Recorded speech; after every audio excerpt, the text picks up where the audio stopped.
Hello there, dear dreamers. Welcome to the Sleepy Legends channel. Our topic for this sleepy tale is Hecate. Hecate, the guardian of crossroads, keys, and quiet power. Before you settle in, please take the time to give this video a like and subscribe to this channel if you haven't already. A heartfelt thank you to all of you who are already subscribers. It really means a lot to me. Please leave me a comment. It can be really simple, like hello. Or you can tell me where you are listening from, or what other content you'd like to explore. Tonight, we turn our attention to one who has stood at every threshold since time grew memory. A guardian who has witnessed every crossing, every choice, every door opened and closed throughout the long ages of the world. Hecate. She is older than the fears that have gathered around her name like shadows. She is not what the whispers have made her. She is not the keeper of terrors or the summoner of dread. No, she is something far gentler, far more ancient than that. She is the one who stands at the crossroads when travelers cannot see the path ahead. She is the keeper of keys when doors seem locked forever. She is the torch in the darkness that does not burn, but illuminates. Tonight, we will meet her not as strangers meet a fearsome thing, but as tired travelers meet a guide who has been waiting patiently by the roadside, who has always been there, in fact, at every turning point the world has ever known, seen or unseen. The world can turn without hurry for these hours. There is a space between day and night, between effort and surrender, and it is here that Hecate makes her home. Hecate is the goddess of thresholds, of doorways, of crossroads, of the thin places where one thing becomes another. She stands in the liminal spaces, the in-between moments, the exhale before the inhale, the dusk before the dark, the question before the answer arrives. She does not push. She does not demand. She simply stands, torch in hand, and waits. She has been waiting for thousands of years, and she will wait for thousands more. Time moves differently for her. She knows that all who wander eventually come to a crossroads. All who seek eventually come to a locked door. And she is there always with her keys and her quiet knowing. Tonight's journey is not a story with heroes and villains, with battles and victories. There is no plot to follow anxiously, no tension to resolve. Instead, this is an evening spent in the presence of someone very old and very wise, someone who speaks in the language of symbols and silence, someone whose very existence is a kind of comfort. We will explore 3 sacred mysteries that belong to Hecate, 3 gifts she offers to those who meet her at the edge of sleep. First, the crossroads, those places of choice and possibility, where paths diverge and futures branch like trees reaching toward different skies. Hecate teaches that standing still at a crossroads is not failure. It is contemplation. It is waiting for the right wind to blow, for the right star to brighten, for the inner compass to settle and point true. Second, the keys, those instruments of opening and closing, of protecting and revealing. Hecate carries keys to every door, seen and unseen. Doors to wisdom, doors to rest, doors that keep harm out and doors that let wonder in. She knows which key fits which lock, and she knows, too, that sometimes the greatest power is in choosing not to open a door at all, but to simply walk past it in peace. Third, the torch, the light she carries through the darkness, a light that does not frighten the shadows away, but illuminates them gently, showing them for what they truly are, merely the absence of light, not the presence of danger. Her torch reveals that night is not an enemy, but a sanctuary, and that in darkness, wanderers are not lost, they are held. There is an old comfort in the presence of Hecate. She is not a goddess who requires worship or sacrifice, though ancient people certainly offered both. She is not concerned with devotion or faith in the way temples demand it. She simply exists, like the turning of seasons, like the phases of the moon, like the way certain paths always lead back home no matter how far the journey takes us.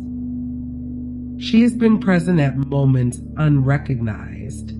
She was there at difficult crossroads when somehow, without knowing why, the right path was chosen, the path that led here to this moment. She was there when doors were locked and safety was found for the first time in a long time. She was there in the darkness of hard nights when the way forward could not be seen, yet somehow morning came. She does not announce herself. She does not take credit. She is simply there, a presence at the edge of awareness, a guardian who asks nothing in return for her guardianship.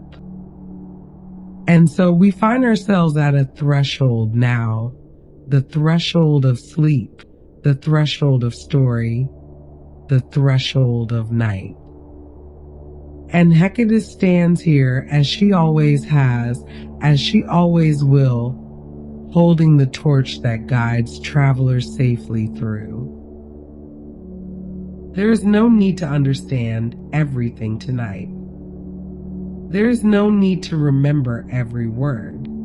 This story moves like water, like moonlight, like the feeling of finally arriving home after a very long journey. Hecate is not a tale to follow. She is a presence to rest in. And she has been waiting. The crossroads are lit. The keys are ready. The torch burns steady and calm. Let us begin. The night air is cool. The day's concerns belong to another time. Here, at this threshold, there is safety. The guardian watches, and nothing that means harm can cross while she stands vigil. Sleep comes gently, in its own time, like a friend arriving at the door. Hecate stands at that door, holding it open. All that remains is to rest. Before we walk further into the night with our guardian, let us pause at the first threshold and speak her name properly. For names have power, and the way we call to someone matters. Hecate. Some say it Hecate, with 3 syllables that fall like footsteps on a moonlit path. Others say Hecate, softer with the emphasis shifted. In ancient Greece, her name was written Capitoida, Hecate, and scholars still debate exactly how those sounds left the mouths of people who have been dust for millennia. She has been called many things. Hecate triformis, the three-formed. Hecatithonia, of the earth and underworld. Hecate propylaea, she who stands before the gate. Hecate phosphoros, the light bringer. Hecate kleidukos, the key holder. Trivia, the Romans named her, for she watched over the trivium, the place where 3 roads meet. The names multiply like paths from a crossroads, each one revealing something true about her. yet none containing her entirely. For Hecate is vast, and she has existed long enough to be called many things by many peoples across the turning centuries. There is something puzzling about Hecate when one first encounters her in the old stories and the modern books. She seems to contradict herself at every turn. She is a puzzle made of paradoxes, a riddle that refuses to resolve into simple answers. She is ancient, reaching back to the very beginning of Greek religion, perhaps even before the Greeks themselves, to the people of Anatolia, to mysteries older still. Yet she is also modern, claimed and reclaimed by every generation that finds in her something that speaks to their particular moment in time. She appears in the pages of Shakespeare and in the spells of contemporary seekers. She is both relic and renewal. She is feared, associated in countless tales with ghosts and spirits, with dark magic and dangerous knowledge, with graveyards and night-wandering things. Yet she is also protective, a guardian of households, a keeper of children, a goddess invoked for safety in travel and surety in childbirth. The same people who feared her also placed statues of her at their doorways to keep harm away. She is solitary, walking alone through the darkness, keeping company with dogs and spirits, standing apart from the bright assembly of Olympian gods. Yet she is also communal, worshipped at public crossroads where communities left food for her, honored in rituals that brought people together, invoked in gatherings for blessing and protection. How can one figure hold all these contradictions? How can she be dark yet light-bringing, feared yet beloved, ancient yet ever new? The answer lies in understanding that Hecate is not one story, but many. She is not a character frozen in amber, preserved exactly as she was in some golden age of myth. She is a river that has flowed through many lands, picking up different colors from different soils, deepening here, spreading wider there, but always moving, always changing, always somehow remaining herself. In ancient Anatolia, the land we now call Turkey, there were goddesses of wild places and thresholds long before the Greeks gave them names in their own tongue. Some scholars believe Hecate's roots reach back to these ancient mothers, to Cybele perhaps, or to even older names now lost. When the Greeks encountered her, they wove her into their own tapestry of gods. She appears in Hesiod's Theogony, one of the oldest Greek texts we possess, and there she is already powerful. Zeus himself honors her above all others, granting her dominion over earth, sea, and sky. She is no minor deity hidden in shadows. She is magnificent, mighty, a force to be reckoned with. But time moved on as time always does. The Greeks changed. Their cities grew. Their philosophies shifted. And Hecate changed with them, or perhaps more accurately, the stories they told about her changed. She became more associated with magic, with the moon, with the nighttime world. She became, in some tales, more fearsome, more withdrawn from the daylight affairs of gods and mortals. The Romans knew her as Trivia and placed her image where roads met, honoring her still, but differently. Medieval Christians feared her as a demon or diminished her to a mere witch. Renaissance scholars tried to recover her ancient glory. Modern seekers find in her a symbol of feminine power, of hidden knowledge, of the wisdom that comes from standing at thresholds and choosing one's own path. Each age has dressed Hecate in different robes, placed different tools in her hands, asked different things of her. Yet through it all, certain truths remain constant. She stands at crossroads. She carries keys. She holds a torch in darkness. She guards thresholds. She knows the way through night. She protects those who cannot protect themselves. She honors choice. She respects silence. She waits. These are the threads that run through every story, every name, every incarnation. Strip away the changing costumes of culture and era, and these truths remain like bones beneath skin, like roots beneath the changing leaves. So when we speak of Hecate tonight, which Hecate do we mean? We mean all of them and none of them. We mean the idea that lives beneath the changing stories. We mean the presence that people have felt for thousands of years when standing at a crossroads in darkness, wondering which way to go.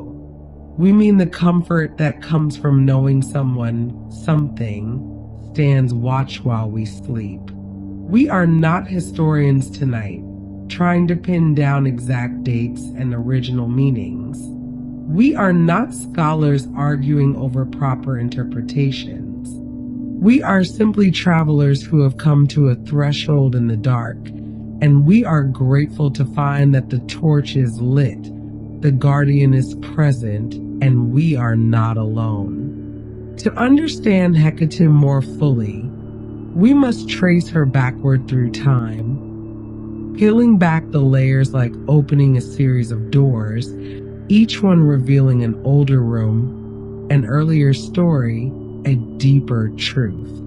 We will move from the Hecate of modern imagination back through the Hecate of medieval fear, through the Hecate of Roman crossroads, through the Hecate of Greek philosophy and magic, back to the Hecate of Hesiod's praise, back perhaps to the nameless goddesses of Anatolia who stood at wild thresholds before Greeks or Romans ever walked the earth. This is a journey backward into deepening night, but we need not fear it. Hecate herself will carry the torch. She has been walking these paths for thousands of years. She knows the way, and at each threshold, at each crossroads in her long story, we will find the same truth.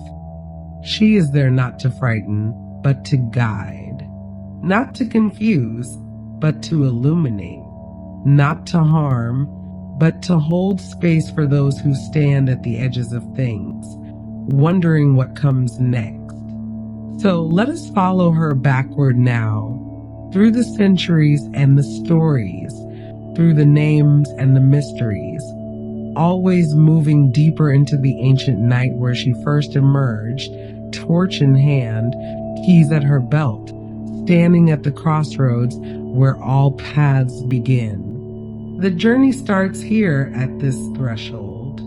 She is waiting just ahead, steady and patient as stone, eternal as the dark itself.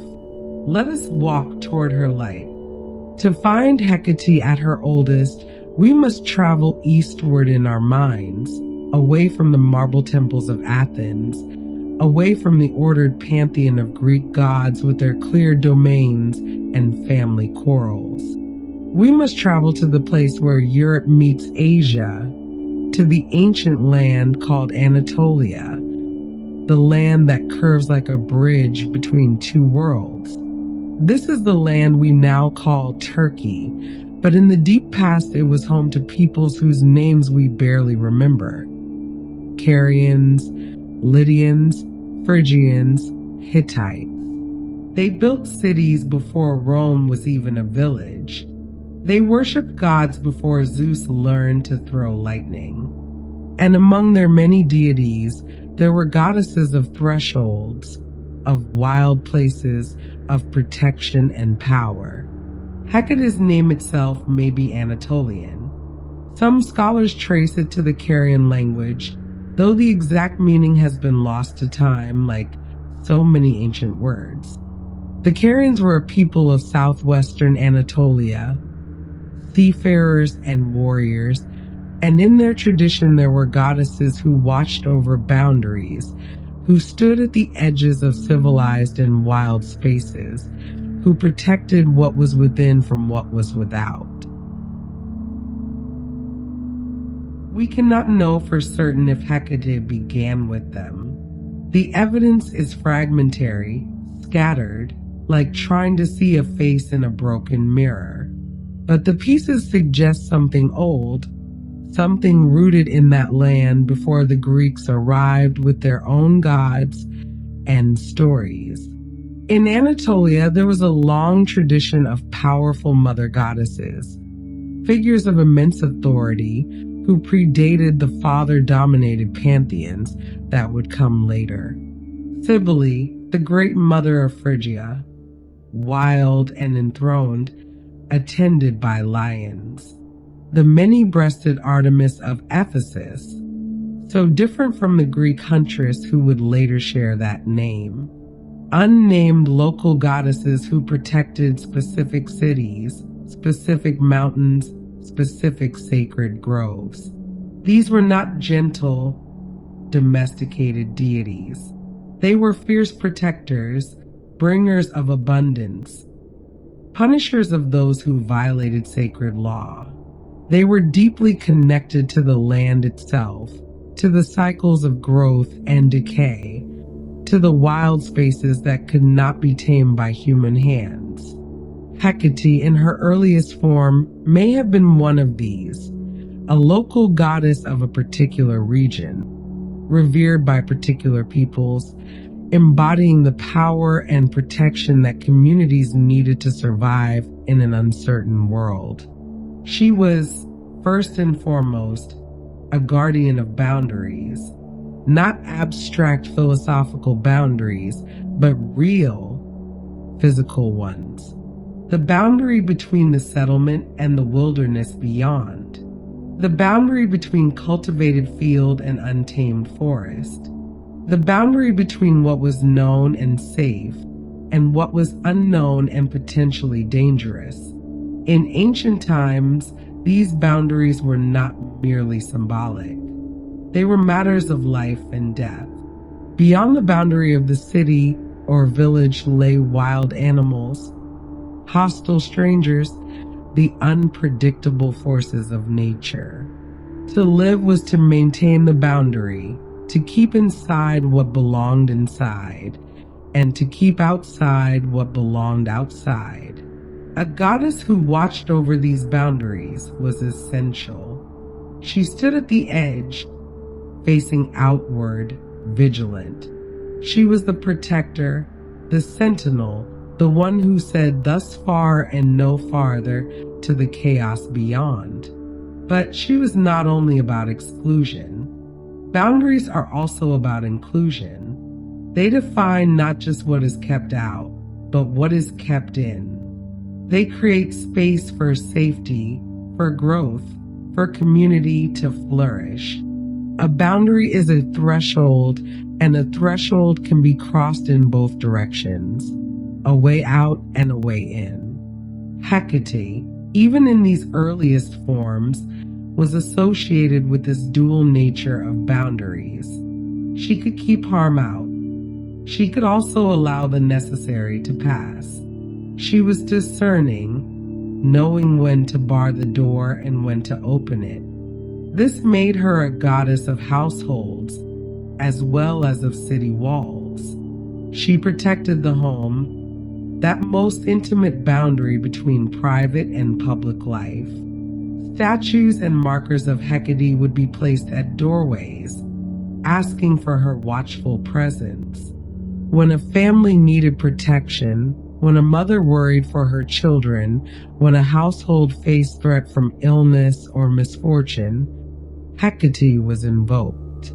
She was also connected to fertility and abundance, as many ancient goddesses were. The earth that was protected within the boundary must be fertile. The households that stood under her watch must thrive. Protection alone is not enough. There must also be nourishment, growth, continuation of life. The earth was hers in this sense. Not the earth as abstract concept, but the earth as soil, as growing things, as the substance that feeds and sustains. She was chthonic of the earth, long before the Greeks would associate that term with the underworld. She was grounded, rooted, connected to the very land on which people built their lives. In Anatolia, sacred places were often natural features: springs, caves, groves, mountains. The divine was not housed only in temples built by human hands, but existed in the land itself.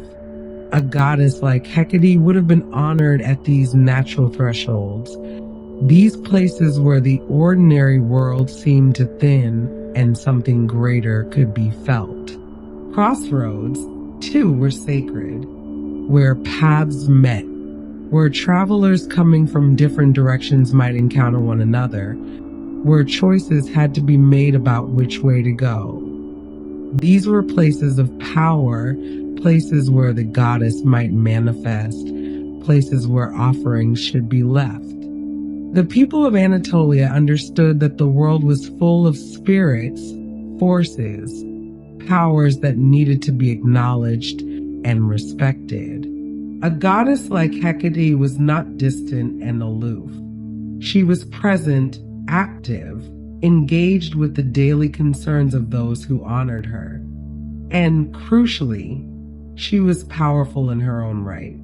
She did not derive her authority from a father god or a husband god. She was not a diminished reflection of male power.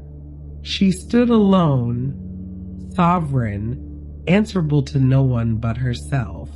This is important to understand as we trace her forward into Greek culture, because it will change. The Greeks, when they encountered Hecate, did not dismiss her or destroy her worship. They recognized her power, felt her presence in the places where she had been honored for generations. But they did what conquerors and cultural inheritors often do. They tried to fit her into their own system, to find a place for her in their own stories. Yet Hecate resisted total assimilation. She remained somewhat apart, somewhat other, never quite fitting comfortably into the neat hierarchies the Greeks constructed. The old Anatolian goddess who guarded boundaries continued to guard the boundary of her own sovereignty, refusing to be entirely transformed by the new stories being told about her. When the Greeks encountered her, they did not replace her. They absorbed her. They added her to their pantheon rather than erasing her. This is telling. It suggests that her worship was too established, too important, too deeply rooted to simply override. The Greeks were practical about such things. When they settled in new lands or encountered local traditions, they often identified foreign gods with their own, or simply added new names to their ever-expanding collection of deities. Zeus might be equated with local storm gods. Artemis might take on the characteristics of local huntress goddesses. But Hecate was harder to categorize. She didn't fit neatly into any existing role. She wasn't quite like Artemis, though there would be connections drawn between them. She wasn't quite like Demeter, though fertility would remain part of her domain. She wasn't quite like Hades or Persephone, though she would become associated with the underworld. She was herself, and the Greeks, despite their tendency to systematize everything, allowed her to remain so. What they did was build on the foundation that was already there. The guardian of boundaries became the guardian of the threshold between worlds, between life and death, between mortal and divine, between known and unknown. The protector of households remained, but expanded to become the protector of travelers on roads at night, the guardian of all who stood at crossroads, unsure of which path to take. The goddess of the land became the goddess of the night, the dark hours when the boundary between day and day dissolves into something else, something that requires a different kind of navigation, a different kind of protection. But underneath these Greek elaborations, the Anatolian goddess remained, the fierce protector, the sovereign power, the one who stands at edges and guards what matters. When we meet Hecate in Greek texts, in Greek art, in Greek ritual, we must remember that we are meeting her after she has already lived for centuries in other forms, in other languages, in other lands. We are meeting her after she has crossed a threshold herself, from Anatolia into Greece, from one culture into another. She made that crossing on her own terms. She was not dragged. She was not diminished. She walked torch in hand from one world into another, and when she arrived, the Greeks recognized in her something essential, something they needed, something they could not find in their own native deities. They needed a goddess who understood boundaries and thresholds, because life is full of both. They needed a goddess who could protect not through violence, but through watchfulness, who could guard not through force, but through presence. They needed a goddess who knew the darkness and was not afraid of it, who could carry light into night without banishing the night itself. Hecate gave them all of this and more.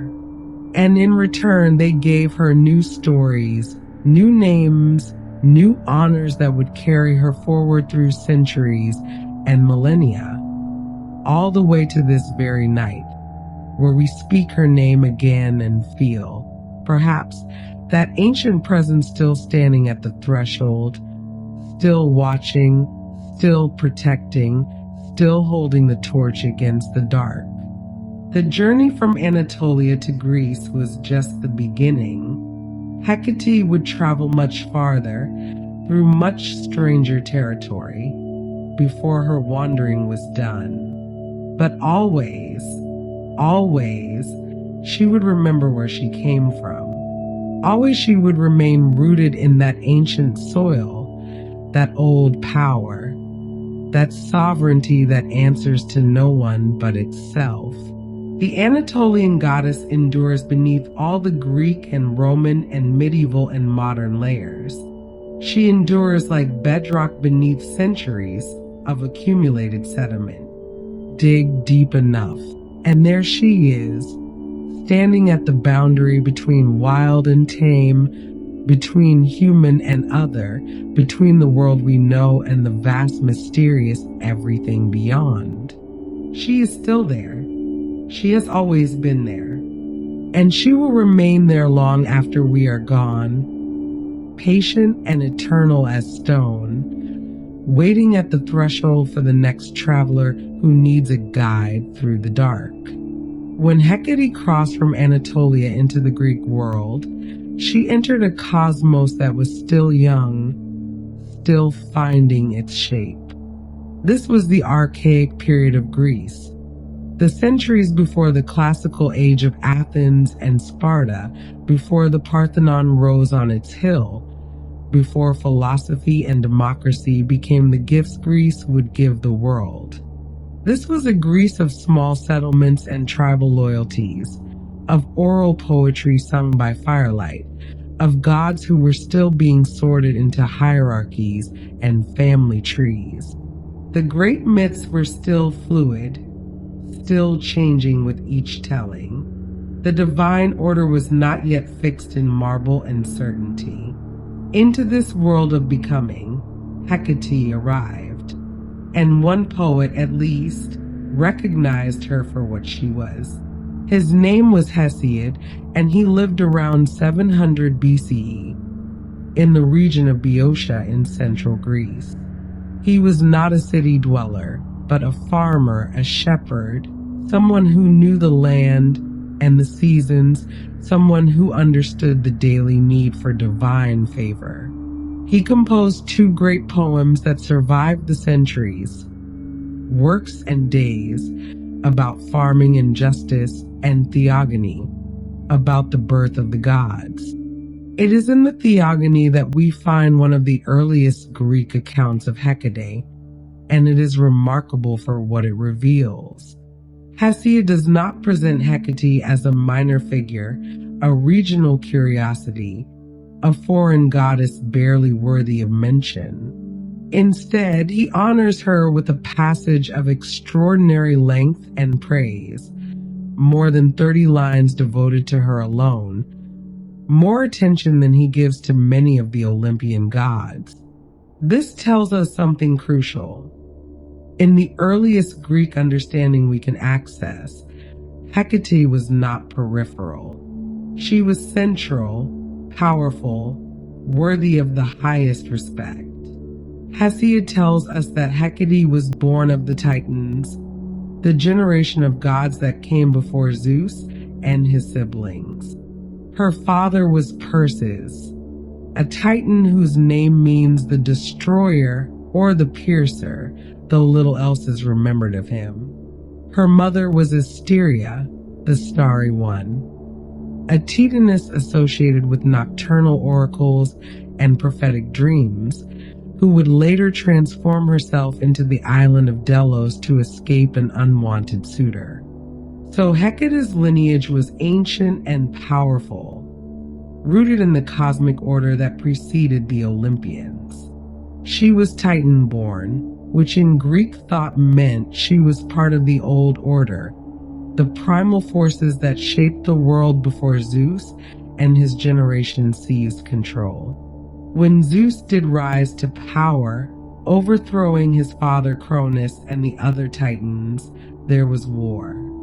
The Titanomachy, the great battle between old gods and new, shook the foundations of the cosmos.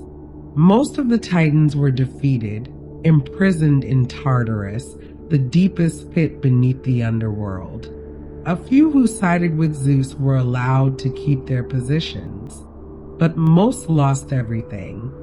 Hecate, however, was neither defeated nor diminished. According to Hesiod, Zeus honored her above all others. He did not strip away her ancient privileges, but confirmed them. He did not reduce her power, but recognized it. Of all the Titans and their descendants, Hecate alone retained, and perhaps even expanded, her domains. Why? Hesiod does not explain the reason explicitly, but the implication is clear. Hecate's power was such that even Zeus, the new king of gods, the thunder wielder, the all-powerful father, chose to honor rather than challenge her. She had something he recognized as valuable, something he needed in his new cosmic order, something that could not be taken by force, but only acknowledged with respect. And so Hecate received from Zeus a portion of earth, sea, and sky, not as conquered territory, but as confirmed domain. She was granted authority over all three realms, a rare privilege. Most gods had one domain: Poseidon the sea, Hades the underworld, Zeus the sky, Demeter the earth. But Hecate, alone among the honored deities, was given access to all realms. Hesiod describes her power in specific, practical terms that would have resonated with his audience of farmers and common folk. Hecate, he says, has the power to grant success or withhold it. When someone competes in athletic games, they may pray to Hecate for victory. When a warrior goes to battle, he may seek her favor to prevail. When a fisherman casts his nets or a farmer plants his fields, Hecate can bless the work with abundance or allow it to fail. She helps horsemen in their competitions. She increases flocks and herds, making cattle multiply in the fields. She is invoked by those who fish the sea, asking her to fill their nets or leave them empty according to her will. This is not the Hecate of later centuries, the dark goddess of witchcraft and night terrors. This is Hecate as a goddess of prosperity, of success, of the blessings that make life possible and good. She is practical, concerned with the everyday needs of mortals. She is a goddess you would want on your side when facing any challenge or seeking any goal. Hesiod emphasizes that Hecate has the power to help or withhold help as she chooses. This is important. She is not compelled.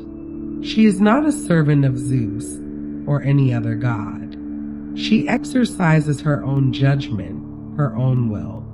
If she chooses to grant a blessing, the blessing comes. If she chooses to withhold it, no amount of pleading to other gods will substitute for her favor. This makes her formidable. Her power is not merely symbolic or ceremonial. It has real consequences in the lives of those who honor her or fail to do so. Hesiod also tells us that Hecate is a kuratrophoi, a nurse or guardian of the young. She watches over children from birth, helping them grow strong and healthy. This role connects back to her ancient function as protector, but now specifically as protector of the most vulnerable members of the community. Parents would invoke Hecate for their children, asking her to keep them safe through the dangerous years of infancy and childhood when so many young lives were lost to disease, accident, or misfortune. This protective, nurturing aspect of Hecate is easy to forget when later sources focus on her darker associations. But in Hesiod, it is central. She is a goddess who cares for life, who wants the young to flourish, who stands guard over human thriving. What is most striking about Hesiod's account is what it lacks. There is no mention of darkness, no association with ghosts or the underworld, no hint of the fearsome magical goddess she will later become. There is power, yes, and sovereignty, and the ability to grant or withhold favor. But there is no terror. She is honored, not feared. This suggests that the darker aspects of Hecate's character, the ones that would come to dominate later Greek and Roman understanding, were developments that happened over time, not original features of her worship.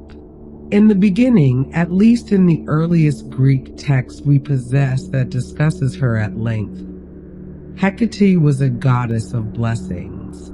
The question arises, why would Zeus honor a Titan-born goddess so highly? The usual pattern when one generation of gods replaces another is for the old powers to be diminished, displaced, or destroyed. Zeus cast his own father into Tartarus. He defeated the giants. He overcame the monster Typhon. He was not known for sharing power willingly. Yet with Hecate, he made an exception. Several explanations are possible, and perhaps all of them contain some truth. First, Hecate may have been too deeply rooted in local worship to be displaced. If her cult was already ancient and widespread when the Greeks arrived or when Greek religion was taking shape, it would have been impractical, perhaps even dangerous, to try to suppress it. Better to incorporate her, to honor her, to make her part of the new order rather than an opponent of it. Second, Hecate's specific functions may have been essential in ways that other gods were not. The threshold is a place of vulnerability. The boundary requires a guardian.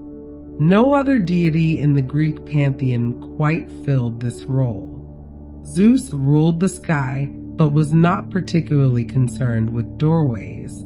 Hermes was a god of travelers and boundaries, but his focus was on movement and communication, not on static protection. Hecate's watchfulness, Her patient presence at thresholds was unique and necessary. Third, Hecate's power may have been of a type that simply could not be conquered. Some forces in the universe are not subject to overthrow by strength or violence. The threshold exists whether gods will it or not. The crossroads appears wherever paths meet. These are structural features of reality itself, and the goddess who embodies them cannot be defeated, only acknowledged. Finally, there is the possibility that Zeus genuinely recognized Hecate's authority as legitimate, even admirable. The Greek gods, for all their flaws and quarrels, had a sense of honor. They recognized excellence and power when they encountered it. Zeus may have looked at Hecate, sovereign, unconcerned with the politics of Olympus, exercising her authority with discernment and justice, and decided that such a goddess deserved his respect. Whatever the reason, the result was clear. Hecate occupied a unique position in the Greek cosmos. She was honored by the king of gods. She retained her ancient powers. She was given authority over earth, sea, and sky. And she used this authority not to dominate or terrorize, but to bless, to protect, to nurture, to help mortals succeed in their endeavors. This is the Hecate of the archaic period, the Hecate before later developments complicated and darkened her image. This is the goddess at her most straightforward, powerful, benevolent, worthy of honor and gratitude. She stood at no crossroads yet in the literature, held no torches in the darkness, commanded no ghosts or spirits. Those associations would come later, layered on top of this foundation. But the foundation itself was solid, grounded in respect and legitimate authority. In Hesiod's Theogony, we see a snapshot of a goddess in transition. She has come from Anatolia, bringing her ancient power with her. She has been recognized by the new Greek order and given a place of honor within it. She is no longer a purely regional goddess, but has become part of the larger cosmic structure. Yet she remains distinct. She does not live on Olympus with the other gods. She does not participate in their feuds and love affairs and petty squabbles. She keeps her own counsel, exercises her own judgment, bestows her own blessings. She is apart but not absent. She is powerful but not threatening. She is ancient but not obsolete. Hesiod, the farmer poet, understood her value. His audience, ordinary Greeks struggling to make a living from the land and sea, understood it too. They needed a goddess who cared about their practical concerns, who could help them succeed or fail in the daily challenges that filled their lives. They needed a goddess who protected children because children were precious and vulnerable. They needed a goddess who was fair in her judgments, who could be appealed to with offerings and prayers, who exercised real power in the world. Hecate gave them all of this, and in return, they gave her their devotion, their offerings, their trust. This relationship between goddess and worshippers was not based on fear or compulsion. It was based on mutual respect, on the understanding that Hecate had something valuable to offer, and that mortals had something valuable to give in return: their honor, their recognition, their acknowledgement that she mattered. This is the Hecate who stands behind all the later developments, all the darker and stranger stories that would accumulate around her name. Strip away the magic and the witchcraft and the underworld associations, and here she is, a goddess of blessings honored by Zeus, powerful in all three realms, watching over children and granting success to those who seek her favor with sincere hearts. She has not changed, even as the stories about her have changed.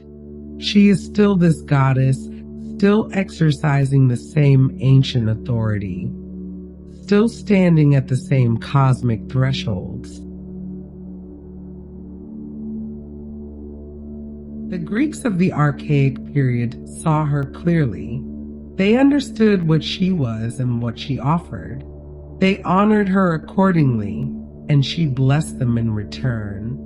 It was a simpler time, perhaps, before philosophy complicated everything, before the gods became symbols and allegories rather than immediate presences.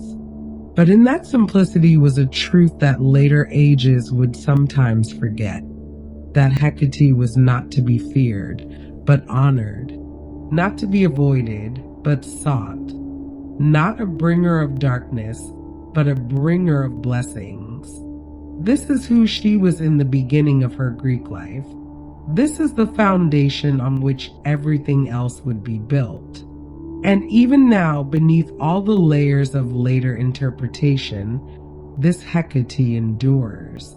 The blessed one, the honored one, the powerful guardian who uses her power to help rather than to harm. She stands there still, in the words of Hesiod, granting victory and success, watching over children, exercising her authority across all three realms with wisdom and discernment. That goddess has not gone anywhere. She is simply waiting, as she always waits, to be seen clearly again. As Greek religion matured and the centuries turned, Hecate's identity deepened and focused. The goddess who blessed all endeavors, who had authority over earth and sea and sky, began to be understood in a more specific way. She became, above all else, the goddess of the crossroads. To understand what this meant, we must first understand what a crossroads was in the ancient world. A crossroads is, in its simplest form, a place where roads meet, where one path traveling north and south intersects with another traveling east and west, where travelers coming from different directions might encounter one another, where someone walking must stop, look, and decide which way to go. In ancient Greece, crossroads were liminal spaces, threshold places that belonged to no single destination, but connected all destinations. They were outside the boundaries of towns and private property. They were public yet solitary, places anyone might pass through, but no one owned. Crossroads were often lonely places, especially at night. A traveler standing at a crossroads after dark was vulnerable. Which path led to safety? Which to danger? In the darkness, all directions looked the same. The familiar landmarks that guided travel by day vanished into shadow. This physical reality of crossroads made them perfect symbols for something deeper. The experience of choice itself, of standing at a moment of decision with multiple paths forward and no certainty about which was right. Every human life is full of such moments. The choice of whether to marry or remain single. The choice of whether to stay in one's homeland or travel to unknown lands. The choice of whether to speak truth or remain silent. The choice of which friendship to nurture, which opportunity to pursue, which road to walk down when all roads look equally possible and equally uncertain. The Greeks understood that these moments of choice were sacred in their way, thick with consequence. The path chosen at a crossroads might lead to prosperity or ruin, to happiness or sorrow, to a long life or an early death. And once the choice was made, once the traveler set foot on one path, the other paths receded, became roads not taken, futures that would never be. Hecate came to be seen as the presiding presence over these moments. She stood at the crossroads, literally and metaphorically, watching, waiting, present in the moment of decision. She did not make the choice for the traveler. This is important to understand. Hecate was not a goddess who controlled fate or forced outcomes. She did not reach out and turn travelers down one path or another according to some divine plan. The choice remained with the traveler always. What she offered was something different, presence in the moment of choosing. The comfort of knowing that one was not entirely alone at the crossroads. The sense that someone was watching, not to judge, but simply to witness. The possibility that if one listened carefully, if one stood still and opened oneself to guidance, some sign might come, some intuition, some inner knowing, some quiet sense of which path was meant to be walked. In practical terms, this made Hecate the guardian of travelers, especially those who traveled at night. Roads in ancient Greece were dangerous. Bandits waited in lonely places. Wild animals prowled after dark. The traveler who lost their way in darkness might wander until exhaustion or exposure claimed them. To invoke Hecate before a journey, especially a night journey, was to ask for her protection and guidance. Keep the traveler on the right path. Let them recognize danger before it strikes.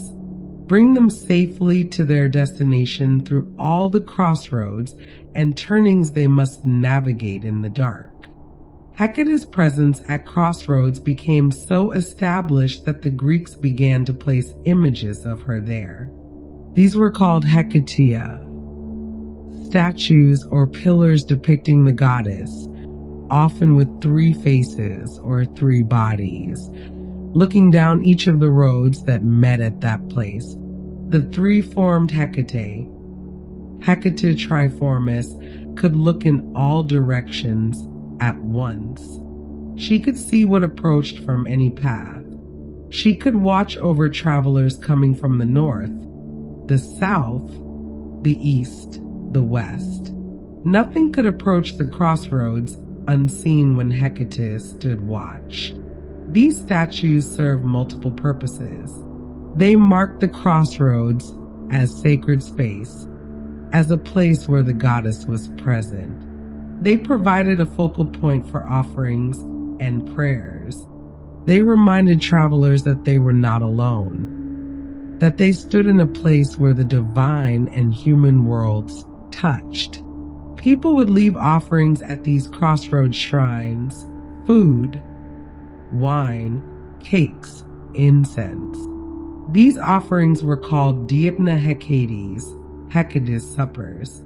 They were left at night, especially at the new moon when darkness was deepest and the goddess's presence felt most near. The offerings were meant to honor Hecate, to thank her for her protection, to seek her continued favor. But they also served another purpose. They fed the spirits of the restless dead, the ghosts who were said to wander at crossroads, unable to find their way to the proper afterlife. This is where Hecate's association with spirits and the uncanny began to develop. Crossroads, being liminal spaces outside normal boundaries, were thought to be places where the barrier between worlds was thin. The dead might linger there. Other spirits, neither living nor properly dead, might be encountered. The crossroads at night was an eerie place, a place where ordinary rules did not quite apply. Hecate, as the guardian of crossroads, became the guardian of these spirits as well. She watched over them as she watched over living travelers. She kept order in that liminal space. She ensured that the dead did not harm the living, and that the living treated the dead with proper respect. This was not about fear, though fear certainly colored later interpretations. It was about stewardship. Hecate took responsibility for all who occupied the threshold spaces she guarded: living travelers, wandering spirits, anyone caught between one place and another. In addition to the public crossroads shrines, Hecate was also honored at household thresholds. Small statues or images of her were placed beside doorways, watching over the entrance to the home. The threshold of a house is itself a kind of crossroads, the boundary between inside and outside, between private and public, between the protected space of home and the uncertain space of the wider world. To cross a threshold is to move from one realm to another, and that moment of crossing, like standing at a crossroads, is a moment of vulnerability. Hecate at the door was Hecate the protector. She kept unwanted things outside: thieves, illness, bad fortune, malicious magic. She allowed wanted things inside: friends, prosperity, good health, blessing. She was the discerning guardian who knew what should be admitted and what should be barred. This household Hecate was often depicted holding keys. The key became one of her primary symbols, as important as the torch she carried through darkness. A key is a remarkable object when one considers it carefully. It is small, often simple in appearance, yet it holds tremendous power. A key can open what is closed, granting access to what was previously forbidden or unreachable. A key can also close and lock what was open, creating safety and privacy, keeping precious things secure. The key represents authority and responsibility. To be given a key is to be trusted. The key bearer has the power to decide who enters and who is turned away. The key bearer must exercise judgment: when to open, when to keep closed. Hecate Kleidukos. Hecate the key bearer held keys to many doors: keys to the household, keys to the city gates, keys, in some accounts, to the gates of the underworld itself. She could open any lock, cross any threshold, move freely between any realms. But more than physical keys to physical doors, Hecate held metaphorical keys. The keys to understanding, to wisdom, to secret knowledge. She could unlock mysteries. She could open paths that seemed closed. She could reveal what was hidden to those who sought her help with sincere purpose. This made her a goddess invoked by those seeking knowledge or initiation into mysteries. If there was hidden wisdom to be found, Hecate had the key to it. If there was a question that seemed impossible to answer, Hecate might unlock the answer. If there was a problem that seemed to have no solution, Hecate might reveal the way through. The key in Hecate's hand was also a symbol of choice. A locked door represents a choice: to open it or to leave it closed. To turn the key is to commit to one action or the other. Once a door is opened, whatever lies beyond can come through. Once a door is locked, whatever is inside is secured and separate. Hecate, bearing keys, was constantly making such choices: which doors to open, which to keep closed. She exercised this responsibility with wisdom, understanding that not every door should be opened, not every threshold crossed, not every secret revealed. This was part of her teaching to those who honored her, that power includes the power of restraint, That having the key does not mean one must always use it. That sometimes the greatest wisdom is in leaving a door closed, in choosing not to cross a particular threshold, in accepting that some paths are not meant to be walked. At the crossroads, the same principle applied. Standing at a crossroads with four paths before you, you can only walk one. To choose one path is to not choose the others. The traveler must accept this. Hecate, watching at the crossroads, understood this necessity of choice, this narrowing of possibility that every decision requires. She was comfortable with this. She did not mourn the paths not taken. She simply watched as travelers made their choices and walked their chosen roads, and she was there at the next crossroads when they arrived, and the one after that, standing patient and eternal at every intersection, every threshold, every moment of decision. There is something deeply restful about this image of Hecate at the crossroads. She is not rushing. She is not demanding immediate decision. She simply stands there, torch lit, keys at her belt, watching. The traveler can stand at the crossroads as long as necessary. The traveler can look down each path, consider each option, feel into the rightness or wrongness of each direction. Hecate will wait. She has all the time in the world. She has been standing at crossroads since before time had meaning. She will be standing there long after this particular traveler has walked their last road. Her patience is infinite. Her presence is steady. She will not leave.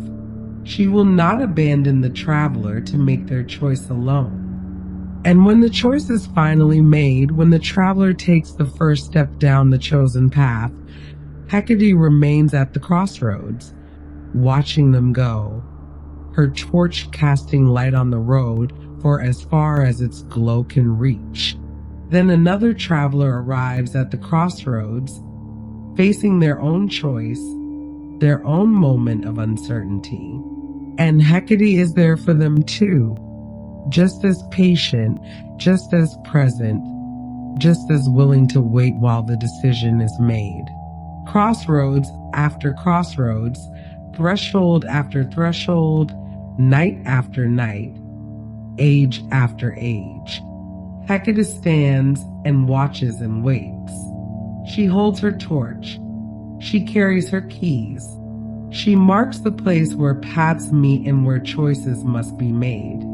She is there at the crossroads of nations, when leaders must decide between war and peace.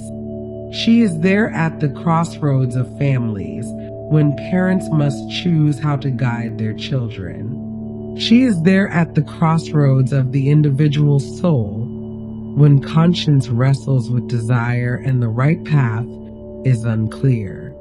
Wherever there is a choice to be made, wherever paths diverge and the way forward is uncertain, Hecate is present, not to choose for us, but to witness our choosing, not to make the journey for us, but to light the first steps of whichever path we take.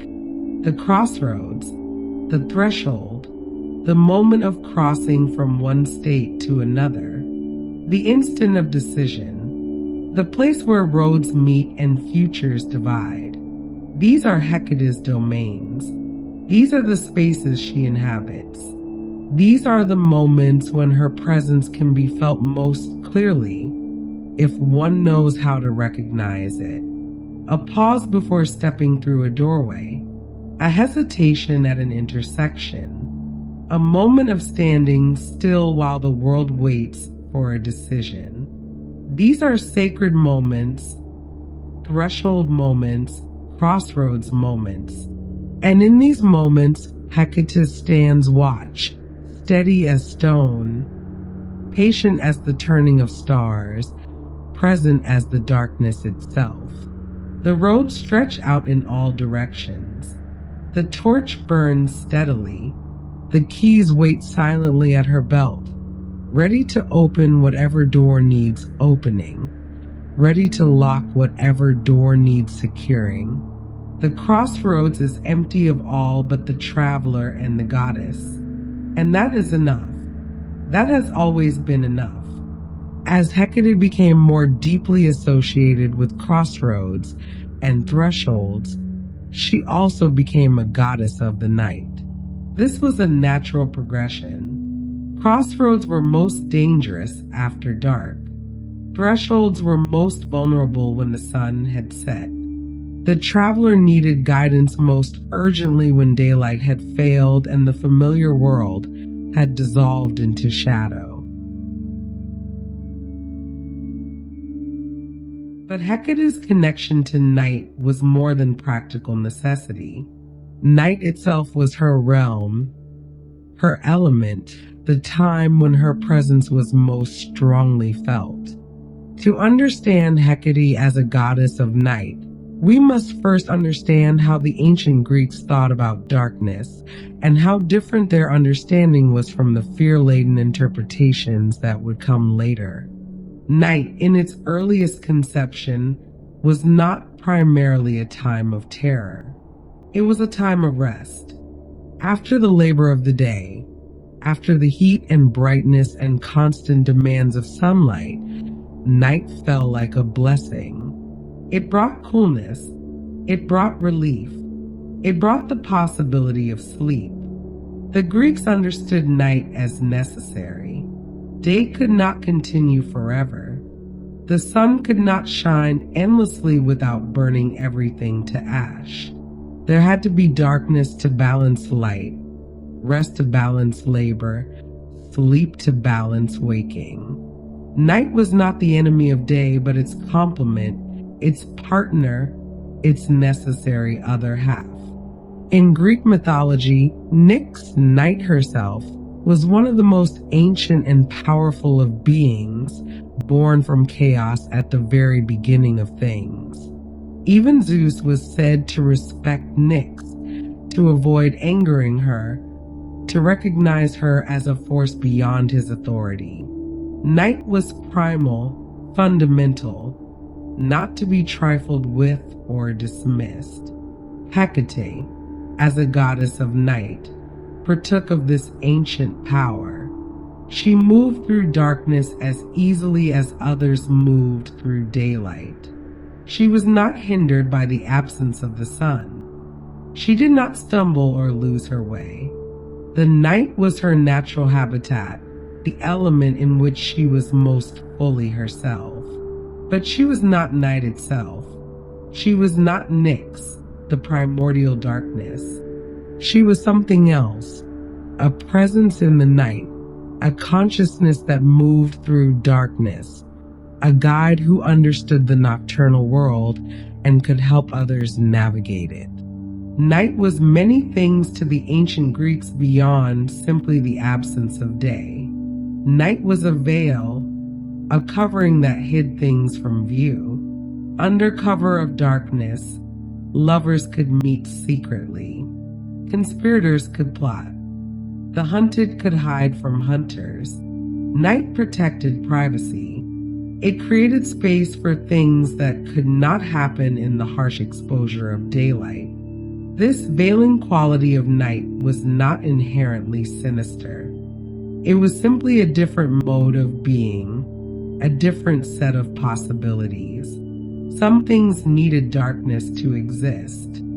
Some truths could only be spoken in shadows. Some meetings could only happen when the world was not watching. Hecate understood this. As a goddess of thresholds, she understood boundaries, and night was itself a kind of boundary. The boundary between what was revealed and what was hidden, between what was public and what was private, between what was certain and what was ambiguous. In the darkness, things became uncertain. The solid, definite world of daylight dissolved. A tree might be a person. A rock might be a crouching animal. Sounds carried strangely. Distances became impossible to judge. The mind, deprived of clear visual information, began to imagine, to fill in the gaps, to create possibilities. This uncertainty was not always frightening. Sometimes it was liberating. In the ambiguity of darkness, one could be anyone, imagine anything, consider possibilities that daylight's harsh clarity would dismiss as impossible. Night was also the realm of dreams. When darkness fell and people closed their eyes and slipped into sleep, they entered another kind of reality, the reality of dreams, where ordinary rules did not apply, where the impossible became possible, where the dead could speak and the future could be glimpsed and the deepest truths of the soul could rise to the surface.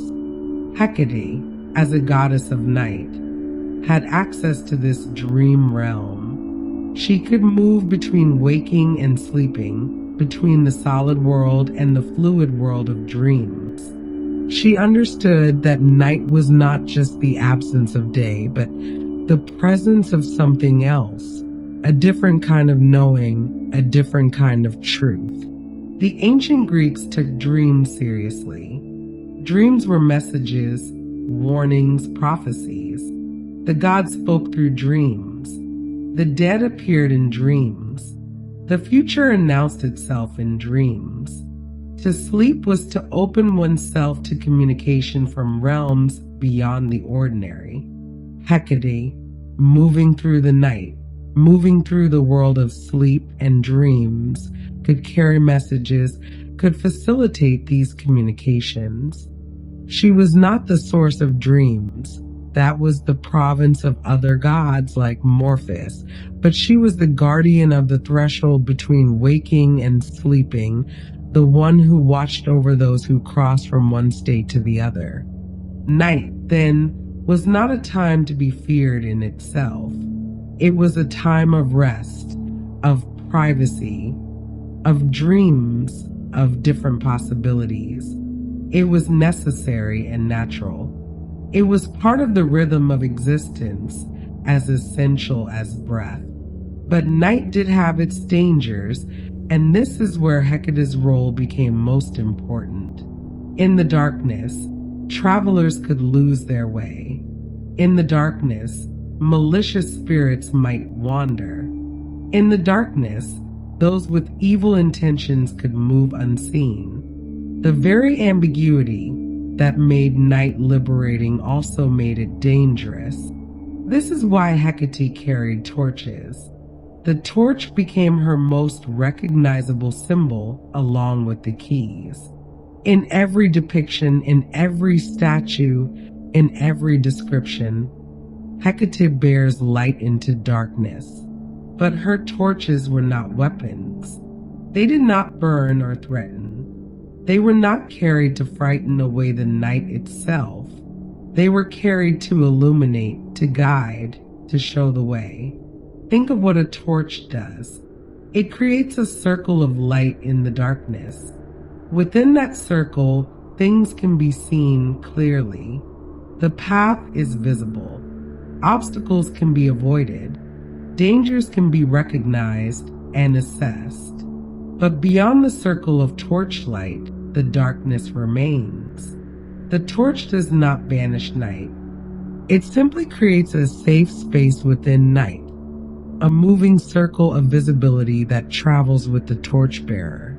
This is what Hecate offered to those who traveled at night, literally or metaphorically. She did not promise to remove all darkness, to make everything bright and clear and certain. She offered something more modest and more real, a circle of light sufficient for the next step, and the next, and the next. The traveler walking at night with Hecate's guidance could see the road directly in front of them. They could see far enough ahead to avoid pitfalls. They could see enough to keep moving forward, but they could not see the entire journey from beginning to end. They could not see what waited far down the road. They had to trust that the light would be enough, that each step would reveal the next step, that the torch would not fail. This was a lesson in faith, but not blind faith. It was faith based on the steady reliability of the light. Hecate's torch did not flicker out. It did not dim. It burned with a constant flame that could be trusted to endure through the longest night. There is a paradox in Hecate's torches that the Greeks understood intuitively. Illumination and darkness are not enemies, but partners. The torch does not destroy the darkness. It exists within darkness. It needs darkness to have meaning. Without night, a torch is just a stick on fire, unnecessary, pointless. But in darkness, a torch becomes essential, life-saving, the difference between being lost and finding the way home. Hecate understood this paradox. She did not wage war against darkness. She did not try to turn night into day. She accepted night as it was and offered light within it, light that was sufficient, light that was appropriate, light that helped without overwhelming. This is a different approach than the one many later traditions would take. Traditions that saw darkness as something to be defeated, banished, destroyed. Hecate's approach was more subtle, more respectful of the natural order. Night has its place. Darkness has its purpose. The task is not to eliminate them, but to navigate them safely. Her torches, then, were tools of guidance rather than weapons of conquest. They said to the traveler, "You do not need to fear the darkness completely. You do not need to wait for dawn to move forward. Here is light enough for the journey. Here is illumination enough to find your way. Trust the torch. Trust the light. Take one step and then another, and the path will reveal itself as you walk it." In many depictions, Hecate carries two torches, one in each hand. The two torches have been interpreted in many ways over the centuries.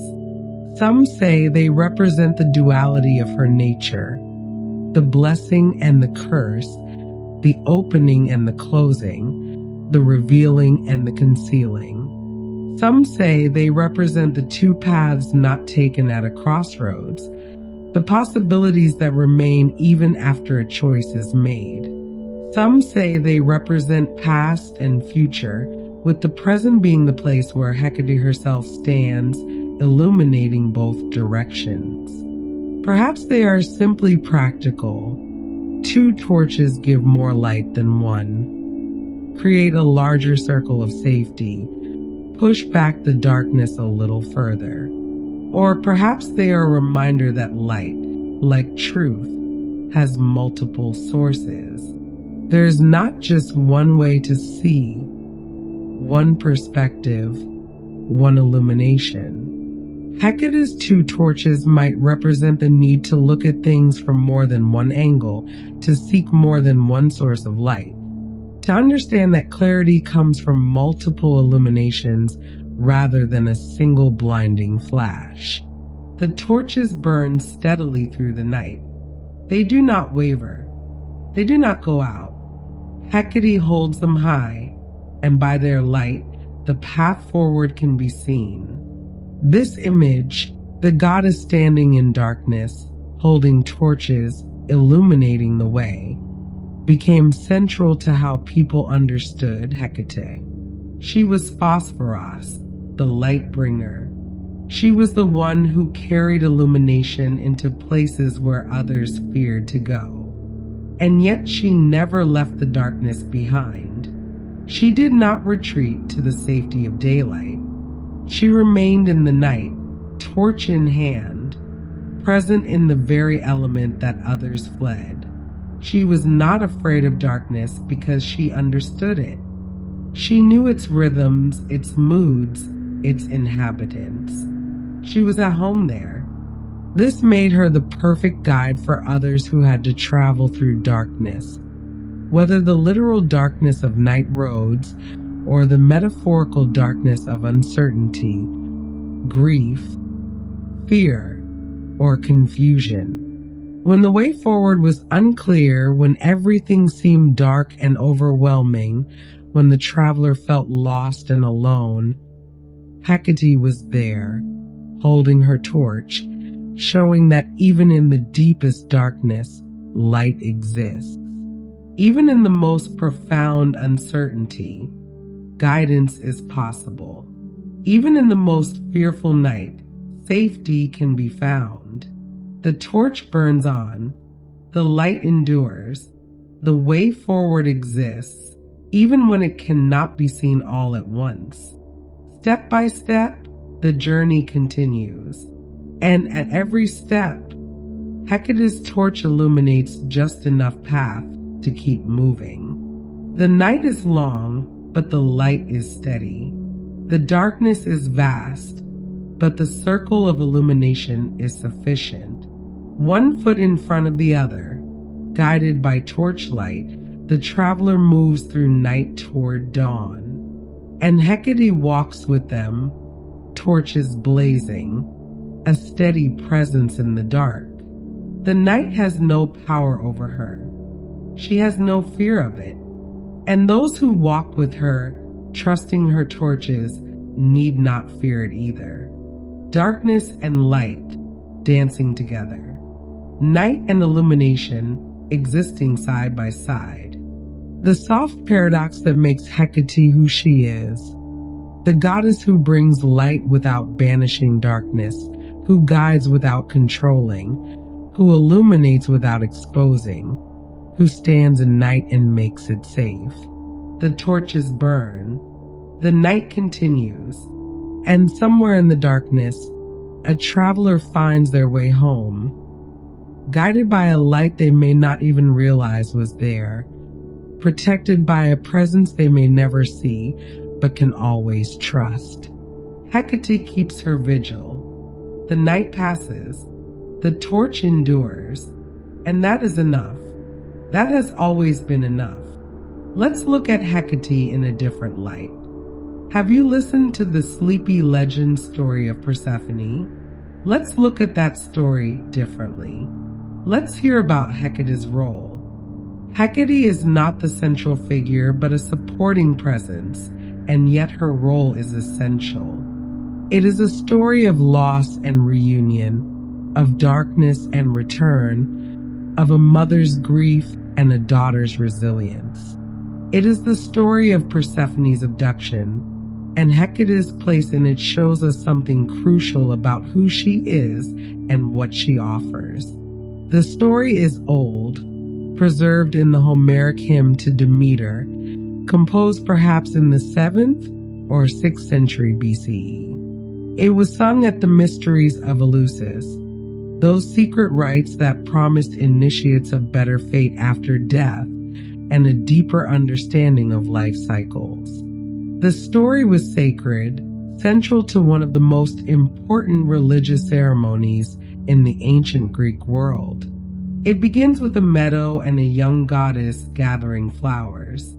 Persephone, daughter of Demeter, the goddess of grain and harvest, was in a field picking blossoms with other young goddesses, a scene of innocence and beauty, spring in its fullness, life abundant and joyful. The flowers were extraordinary that day, placed there by a conspiracy of gods. Narcissus blooms 100-headed, radiantly fragrant, impossibly beautiful. Persephone reached for them, delighted, and the earth opened beneath her. Hades, god of the underworld, the dead, the deep places beneath the surface of things, erupted from below in his golden chariot. He seized Persephone. She screamed, a cry that echoed across the earth and up to the heavens and down into the depths of the sea. But no one came. No one stopped what was happening. The conspiracy of gods had ensured it. Zeus himself, father of Persephone, had agreed to this abduction, had given permission to his brother Hades to take the young goddess as his bride. The earth closed. Hades descended with his prize. Persephone was gone, dragged from the light of the world into the darkness of the underworld. Her mother, Demeter, heard nothing at first. She was far away, and the echo of that scream did not reach her. She returned expecting to find her daughter waiting, and instead found emptiness. Persephone was simply gone, vanished without explanation. Demeter began to search. For 9 days and 9 nights, she wandered the earth, not eating, not drinking, not stopping, carrying torches through the darkness, calling her daughter's name. No one would tell her what had happened. The gods who knew remained silent. The mortals who might have witnessed something had seen nothing useful or were too frightened to speak. For 9 days, Demeter's grief deepened. For 9 days, she found no answers. The world began to feel her sorrow. The grain stopped growing. The earth began to wither. But Demeter did not notice or did not care. She could think only of her lost daughter. But someone had heard Persephone's cry. Someone had been present in that moment when the earth opened and the young goddess was taken. Someone had witnessed what the other gods had conspired to hide. Hecate, dwelling in her cave, heard the scream that echoed across the worlds. She did not see the abduction. The text is clear about this, but she heard. She heard, and she did not forget. She held that knowledge, that witness, and waited. On the 10th day, Hecate came to Demeter. She came with torches in her hands, those same torches she carried through every darkness. She approached the grieving mother and spoke with compassion and honesty. She told Demeter that she had heard the cry, though she had not seen who took Persephone. She did not know the full story, but she knew something terrible had happened, and she offered what she could.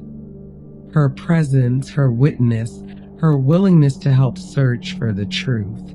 This is the first important thing about Hecate's role in this story. She heard, and she came. She did not remain in her cave, safe and distant. She did not decide that the affairs of other gods were not her concern. She heard a cry of distress, and she responded. She sought out the grieving mother and offered what comfort she could.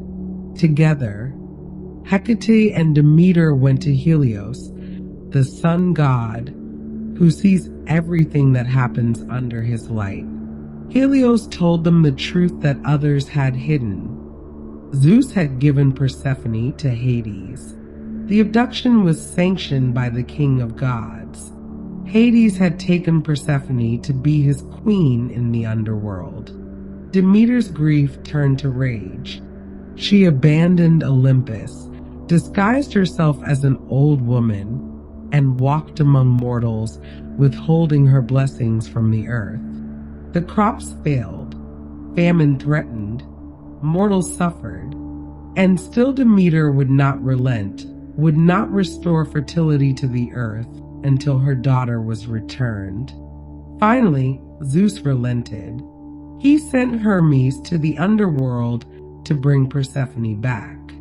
But Hades was clever. Before releasing her, he gave Persephone pomegranate seeds to eat, just a few, just enough. And having eaten food in the underworld, Persephone was bound to return there at least for part of each year. A compromise was reached. Persephone would spend part of the year with her mother in the light, and part of the year with Hades in the darkness. The seasons were born from this arrangement. Spring and summer when Persephone returned, autumn and winter when she descended again to the underworld. And here, at the moment of reunion, Hecate appears again.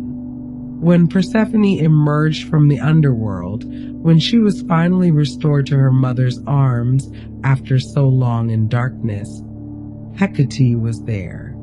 She came with her torches, illuminating the way, celebrating the return, welcoming Persephone back to the light.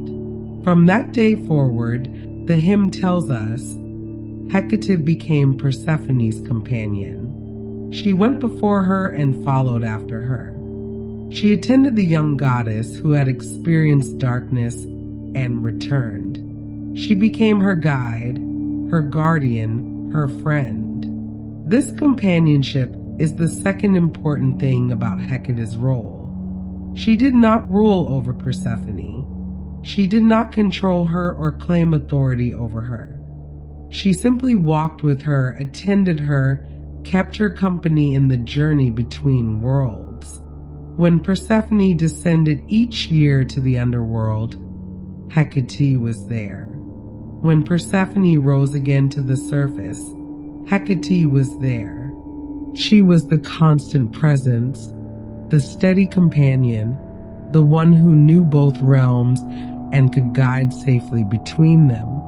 What does this story reveal about Hecate? Several things, each worth considering slowly. First, Hecate is a witness. She hears what others miss or ignore. When Persephone cried out in distress, the other gods were silent or complicit or simply absent. But Hecate heard. She paid attention. She remembered. She held that moment of anguish and did not let it disappear into silence. There is something deeply compassionate in this. To witness suffering, to acknowledge it, to hold space for the reality of someone's pain, this is a profound act of care. Hecate did not have the power to prevent the abduction. She could not undo what Zeus had sanctioned, but she could hear and she could remember and she could offer her presence to those who suffered. Second, Hecate acts. Hearing is not enough for her. She seeks out Demeter. She offers guidance toward truth. She does not have all the answers herself, but she knows who to ask, and she accompanies the grieving mother to find those answers. She is active in her compassion, not passive. Third, Hecate illuminates. She carries torches when she approaches Demeter in grief. She carries torches when she greets Persephone's return. She brings light to dark moments, not to banish the darkness entirely, but to provide orientation, comfort, the sense that someone is present with illumination even when the situation remains difficult. Fourth, Hecate endures. She does not appear once and then vanish from the story. She becomes a permanent presence in Persephone's life, a companion through all the cycles of descent and return.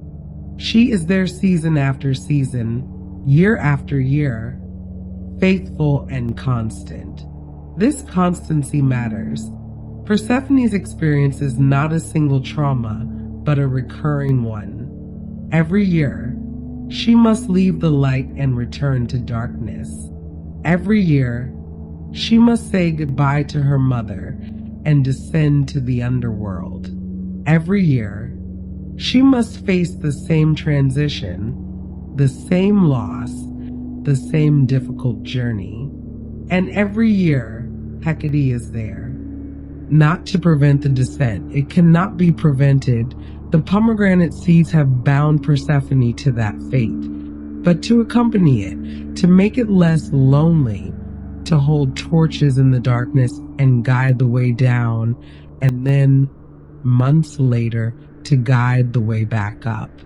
There is something profoundly comforting in this image of Hecate as the constant companion through repeated cycles of difficulty. Life is full of such cycles. grief that returns on anniversaries, challenges that repeat in different forms, seasons of difficulty that come around again and again, as inevitable as winter following autumn. Hecate's presence in Persephone's story suggests that we are not alone in these cycles, that there is a presence that endures through them, that knows the way through because it has traveled the path many times, that carries light even into the familiar darkness we must enter again. The story also establishes Hecate's connection to the underworld, though it is important to note what kind of connection it is. She is not of the underworld. She is not trapped there. She is not Hades or Persephone, bound by pomegranate seeds or sovereign duty. She is free to move between worlds. She can descend and return at will. She knows the way in and the way out. This makes her the perfect guide. She has the freedom that Persephone lacks. She can go before and clear the way. She can follow after and ensure safe passage. She can move between the realm of the living and the realm of the dead without being claimed by either. Hecate becomes, in this story, a psychopomp, a guide of souls, a conductor between worlds. This role would become increasingly important in later Greek religion, where Hecate was invoked to guide the dead safely to their proper place in the afterlife and to protect the living from the dangerous attention of restless spirits. But even as psychopomp, she remains compassionate. She is not death itself, not stern Thanatos or grim-faced Charon the ferryman. She is the one who carries light into death's realm, who makes the journey less frightening, who attends those who must make that transition with kindness rather than severity.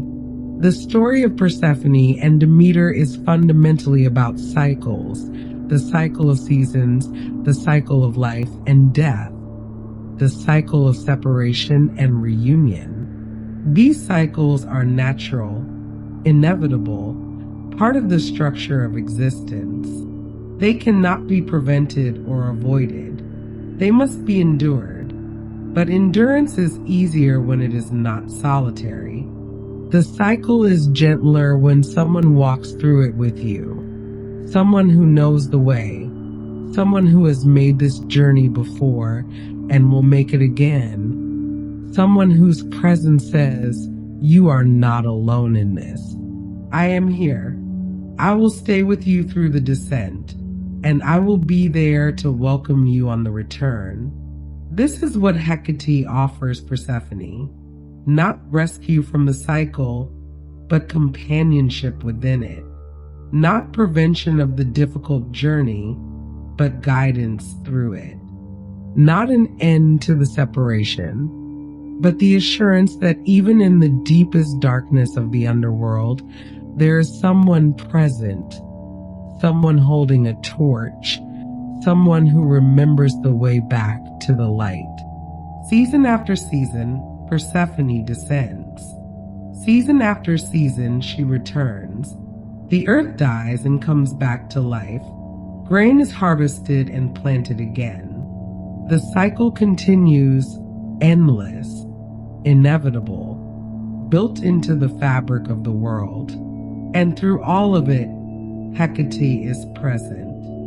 Torch in hand, steady and patient, walking down into darkness and up into light, over and over, never tiring, never abandoning her post, never forgetting her role as companion and guide. There is something deeply restful in contemplating this constancy.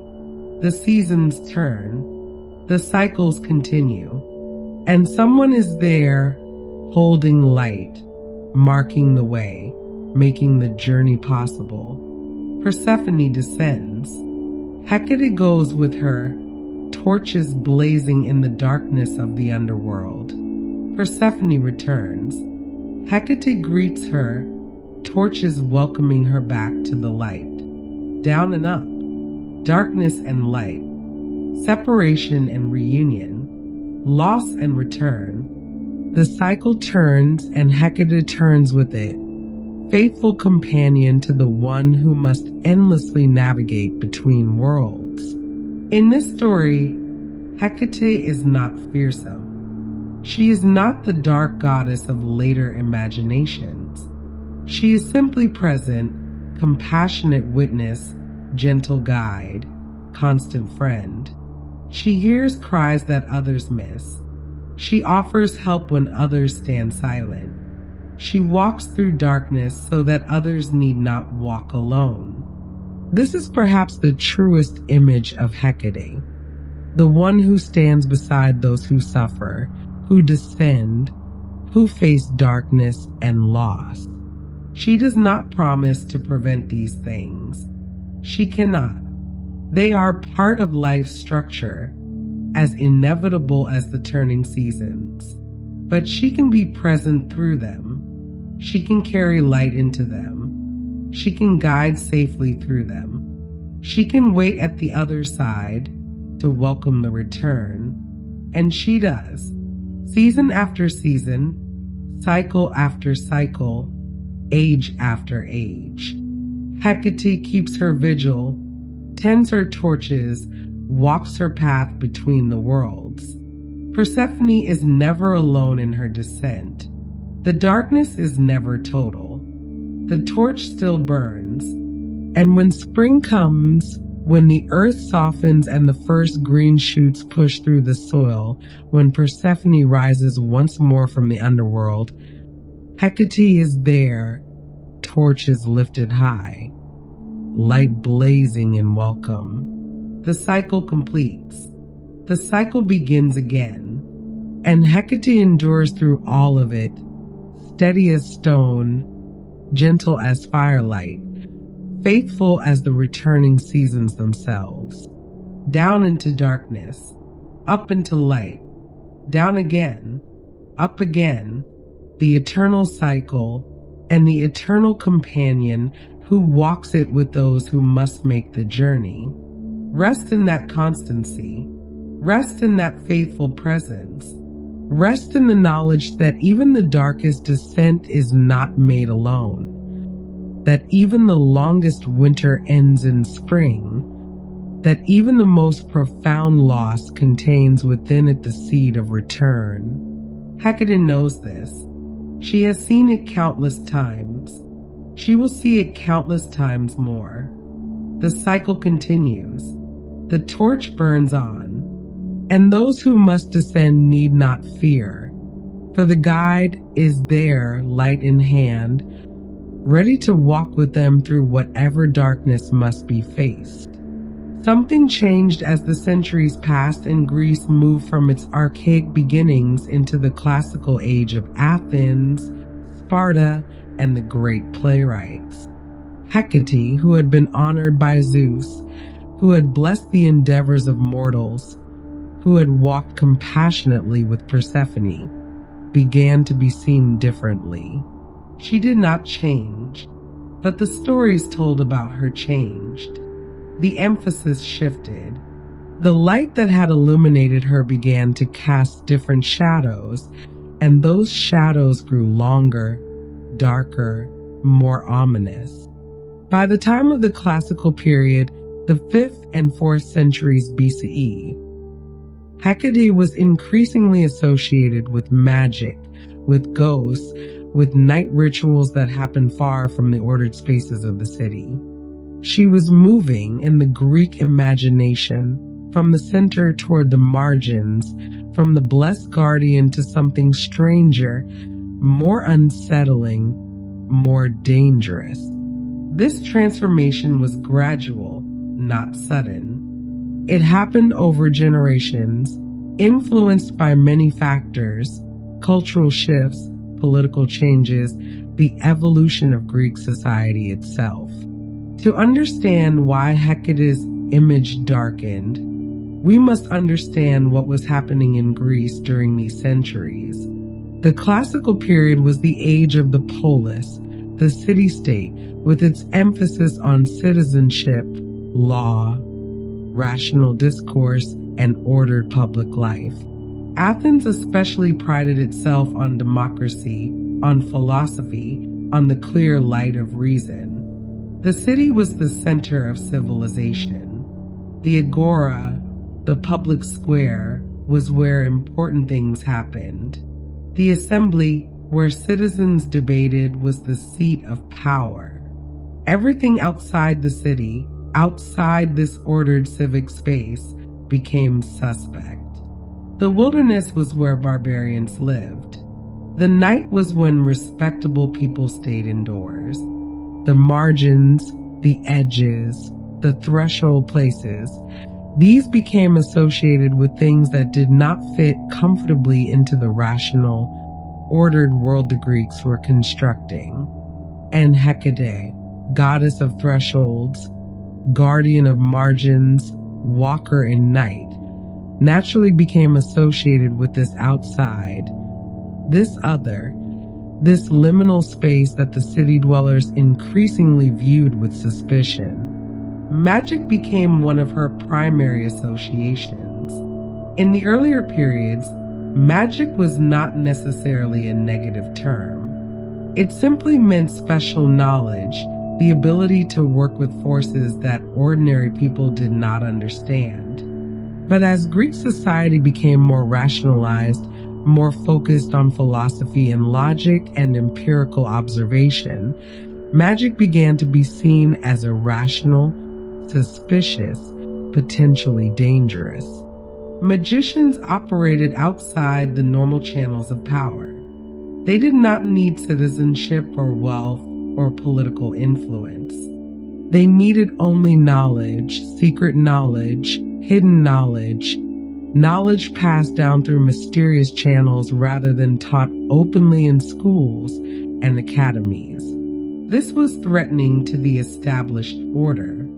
If anyone with the right knowledge could influence events, manipulate reality, harm enemies, or help friends through magical means, then what good were laws and assemblies and all the apparatus of civic life?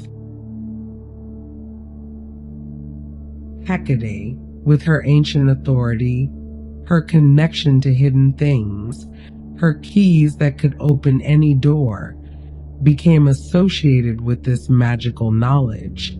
Those who practice magic, pharmakia, the mixing of drugs and potions and spells, invoked Hecate. They left offerings at her crossroads shrines. They called on her in the night for aid in their workings. The texts that survive from this period show Hecate being invoked in love spells, in curses, in rituals meant to bind or compel or reveal hidden information. The magical papyri, collections of spells and rituals from the Hellenistic period, are full of references to Hecate, to her power, to the proper ways of calling on her. But it is important to note who was doing this invoking and why. Much of the magic practiced in the ancient world was what we might call practical or defensive. People sought love or protection. They wanted to know if their spouse was faithful. They needed to heal illness. They hoped to prevent harm from enemies. They sought knowledge that was hidden from them. These were not grand, world-shaking purposes. They were the everyday concerns of ordinary people who had little control over their lives and reached for whatever tools they could find to gain some small measure of influence over their circumstances. Hecate, as a goddess who granted blessings and had authority over many realms, was a natural choice for such invocations. She had the power. She had the knowledge. And unlike the Olympian gods, who were often capricious or uninterested in mortal concerns, Hecate seemed accessible. She stood at crossroads where anyone could leave offerings. She listened to those who called to her in the night. The association with ghosts deepened during this period as well. Crossroads, as liminal spaces, were thought to be places where the dead might linger or be summoned.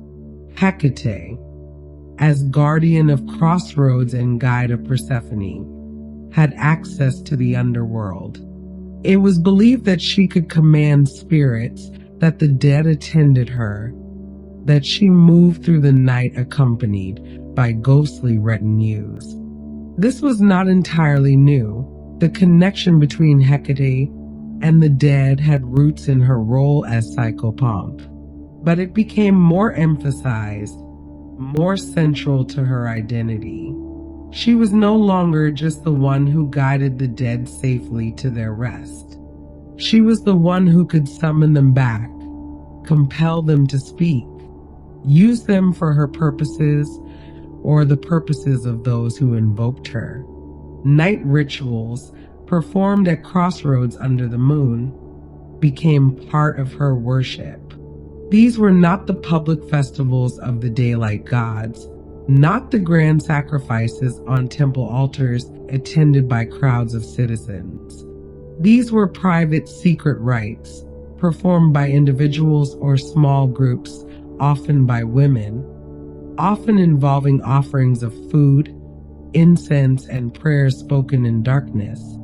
The secrecy itself bred suspicion. What were people doing at crossroads in the middle of the night? Why did they need darkness and solitude for their rituals? What knowledge were they seeking or sharing that could not be sought or shared in daylight? The answers might have been innocent: private prayers, personal petitions, the quiet communion with a goddess who seemed to understand loneliness and fear and the struggles of ordinary life. But innocence does not make good stories, and suspicion makes better theater. The playwrights of classical Athens seized on the darker possibilities. In their plays, Hecate appeared as an ominous figure, associated with poison, with harmful magic, with the transgressive and the frightening. Medea, the famous sorceress who murdered her own children, invoked Hecate as her patron goddess. This association, Hecate linked with the most notorious witch of Greek mythology, would echo through the centuries. But we must ask, why did this shift happen? Why did the honored goddess of Hesiod become the fearsome patron of witches? Part of the answer lies in cultural anxieties about women and power.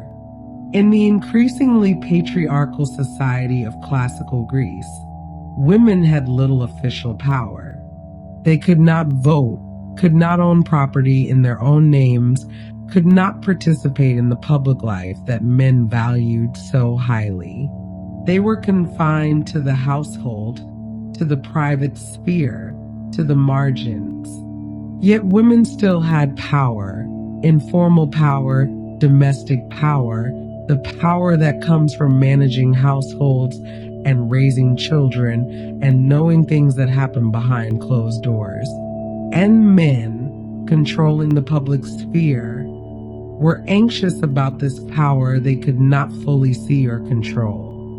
Magic became associated with women, with the power that women might exercise outside of and in defiance of male authority. A woman who knew poisons and herbs, who could heal or harm, who had knowledge passed down from mother to daughter rather than from master to student in male-dominated schools. This was threatening. Hecate, as a goddess associated with this kind of knowledge, with women's mysteries, with power that operated outside official channels, became a symbol of this anxiety. She represented what men feared about women, that they had their own sources of power, their own ways of knowing, their own goddess who attended them in the night when men were not watching. The night itself became gendered in a sense. Day was for public, male activity. Night was when women might move more freely, when the restrictions of daylight loosened slightly, when different rules applied. And Hecate, the goddess of night, became associated with this feminine nocturnal realm that existed outside male control. Boundaries and thresholds took on similar connotations. The threshold of the house, Hecate's traditional space, was the boundary between male public space and female private space, between the world of politics and commerce and the world of household and family. Hecate, standing at that threshold, became a figure who mediated between these gendered realms, and therefore a figure of ambiguity and potential danger. All of these anxieties about magic, about women, about knowledge that operated outside official structures, about the night and the margins and the liminal spaces, became projected onto Hecate. She became, in the fearful imagination, a figure of transgression, of boundary crossing, of power that refused to stay in its proper place. But here is where we must pause and consider carefully. What was actually happening and what was projection?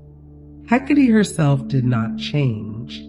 She remained what she had always been, a goddess of thresholds, of keys and torches, of protection and guidance.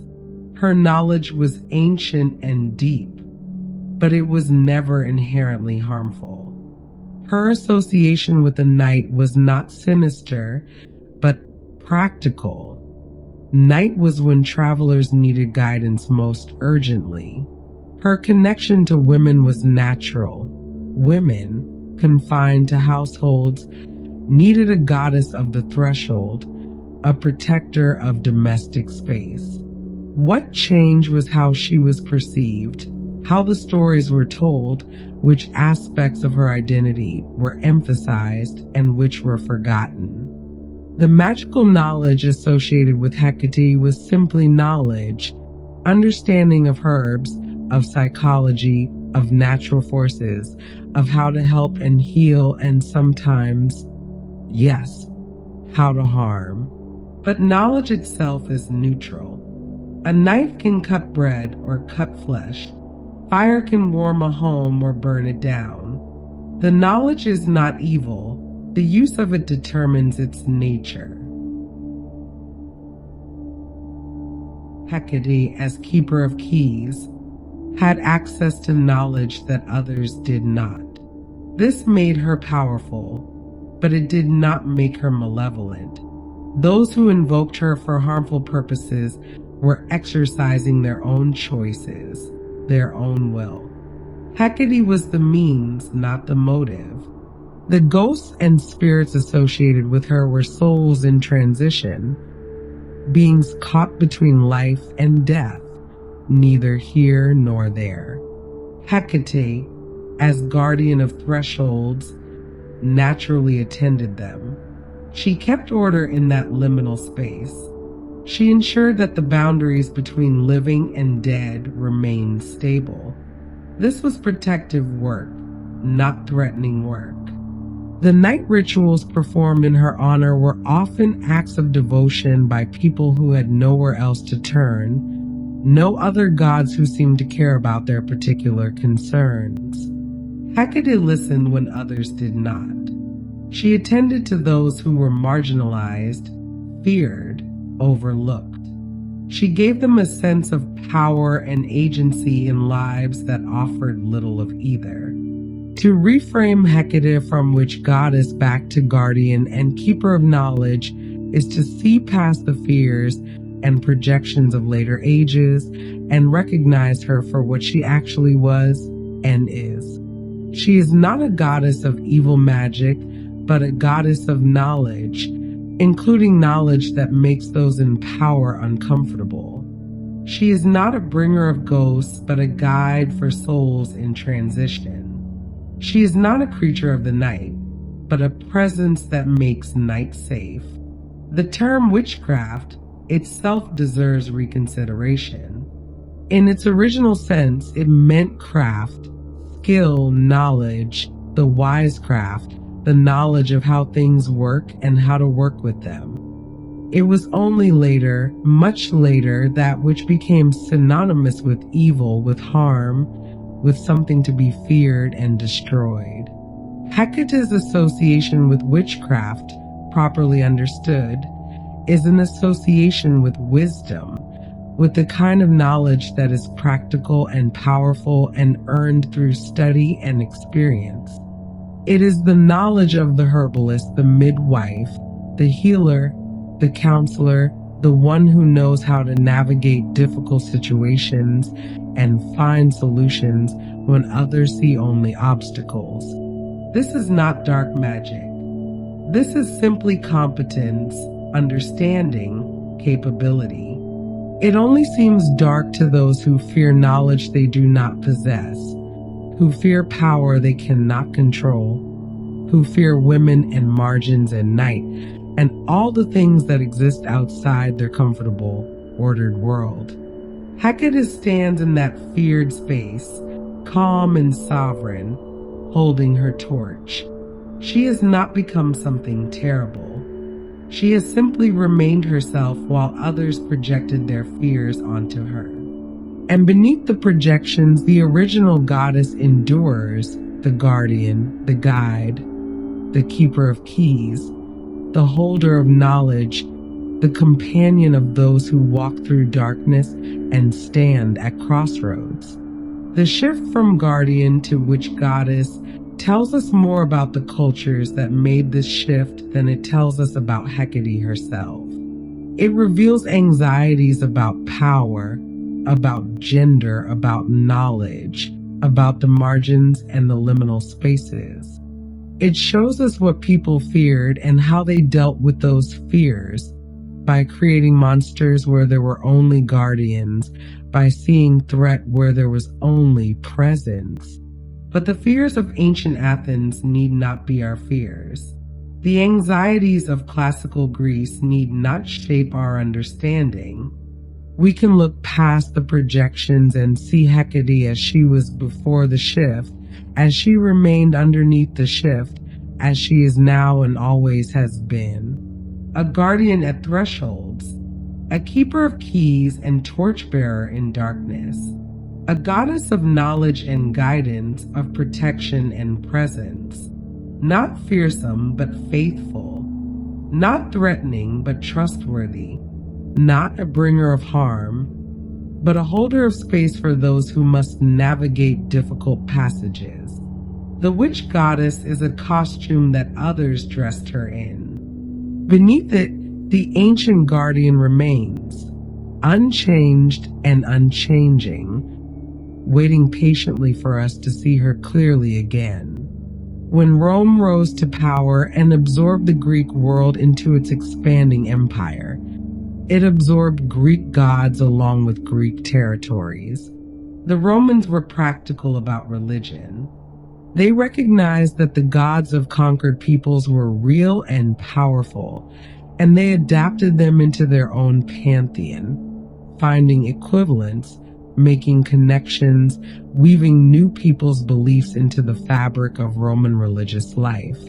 Hecate made this crossing from Greece to Rome, as she had once crossed from Anatolia to Greece.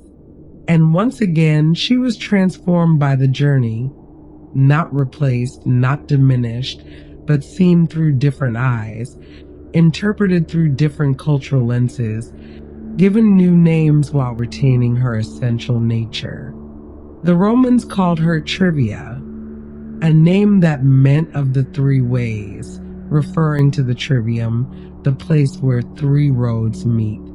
It was a Latin equivalent of her Greek function as guardian of crossroads, but the name itself became distinctively Roman, carrying its own resonances and associations.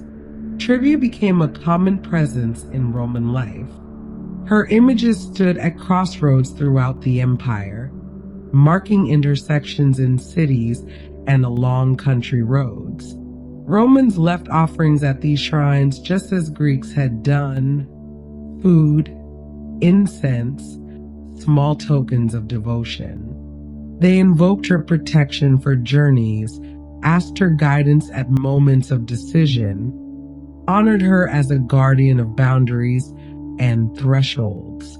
But Rome did something else with Hecate, something characteristic of Roman religious thought.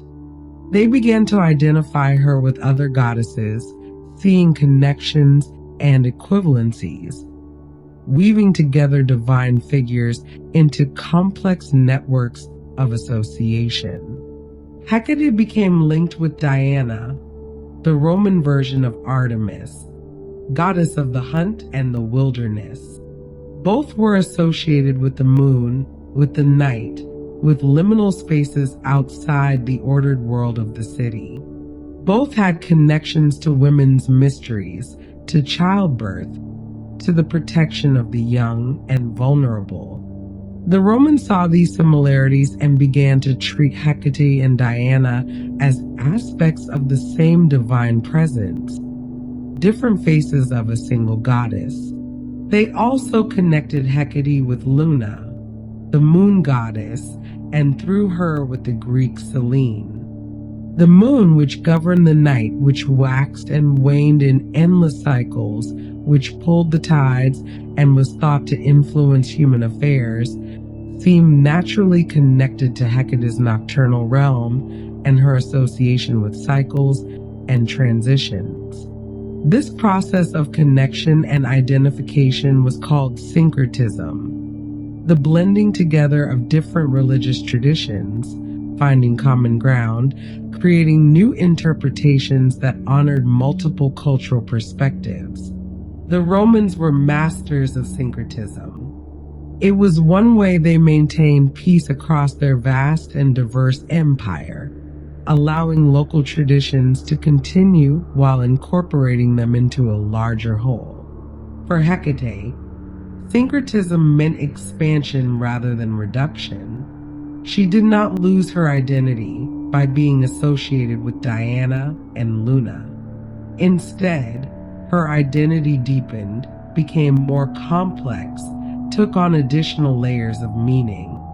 She became part of a triple goddess concept, three faces of feminine divine power, each representing different aspects of the sacred feminine.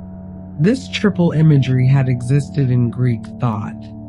Hecate had been depicted with three forms even before Rome, but the Romans systematized it, made it more explicit, gave it more theological weight. They saw Hecate as one point in a triad, Diana on earth, Luna in the sky, Hecate in the underworld. Three realms, three goddesses, but also three aspects of one unified divine presence. The imagery of three became central to how Hecate was depicted. Statues showed her with three bodies joined back to back, each looking down a different road at the crossroads, or three faces on a single head, able to see in all directions simultaneously, or a single body holding three sets of attributes, torches, keys, daggers, ropes, snakes, the symbols accumulating as her roles and associations multiplied. Later interpreters would give different meanings to this triple form. Some saw it as representing the three stages of a woman's life: maiden, mother, and crone. The young girl full of potential, the mature woman at the height of her power, and the old woman rich with wisdom and experience. Hecate, in this interpretation, embodied the entire arc of feminine existence, honoring each stage as sacred and powerful. Others saw the three forms as representing time itself, past, present, and future. Hecate, standing at the crossroads where one must choose which path to take, could see where the traveler had come from, where they stood now, and where each possible path would lead. She was the goddess of temporal awareness, of understanding how choices made in the present connected past and future. Still others saw the triple form as representing her dominion over the three realms that Hesiod had granted her: earth, sea, and sky, or the three stages of the moon: waxing, full, and waning, or the three realms of existence: the world of the living, the world of the dead, and the liminal space between them. All of these interpretations were valid in their way. The triple form was rich enough, complex enough, to hold multiple meanings simultaneously. This is characteristic of powerful symbols. They do not reduce to single explanations, but remain open, suggestive, capable of speaking to different people in different ways.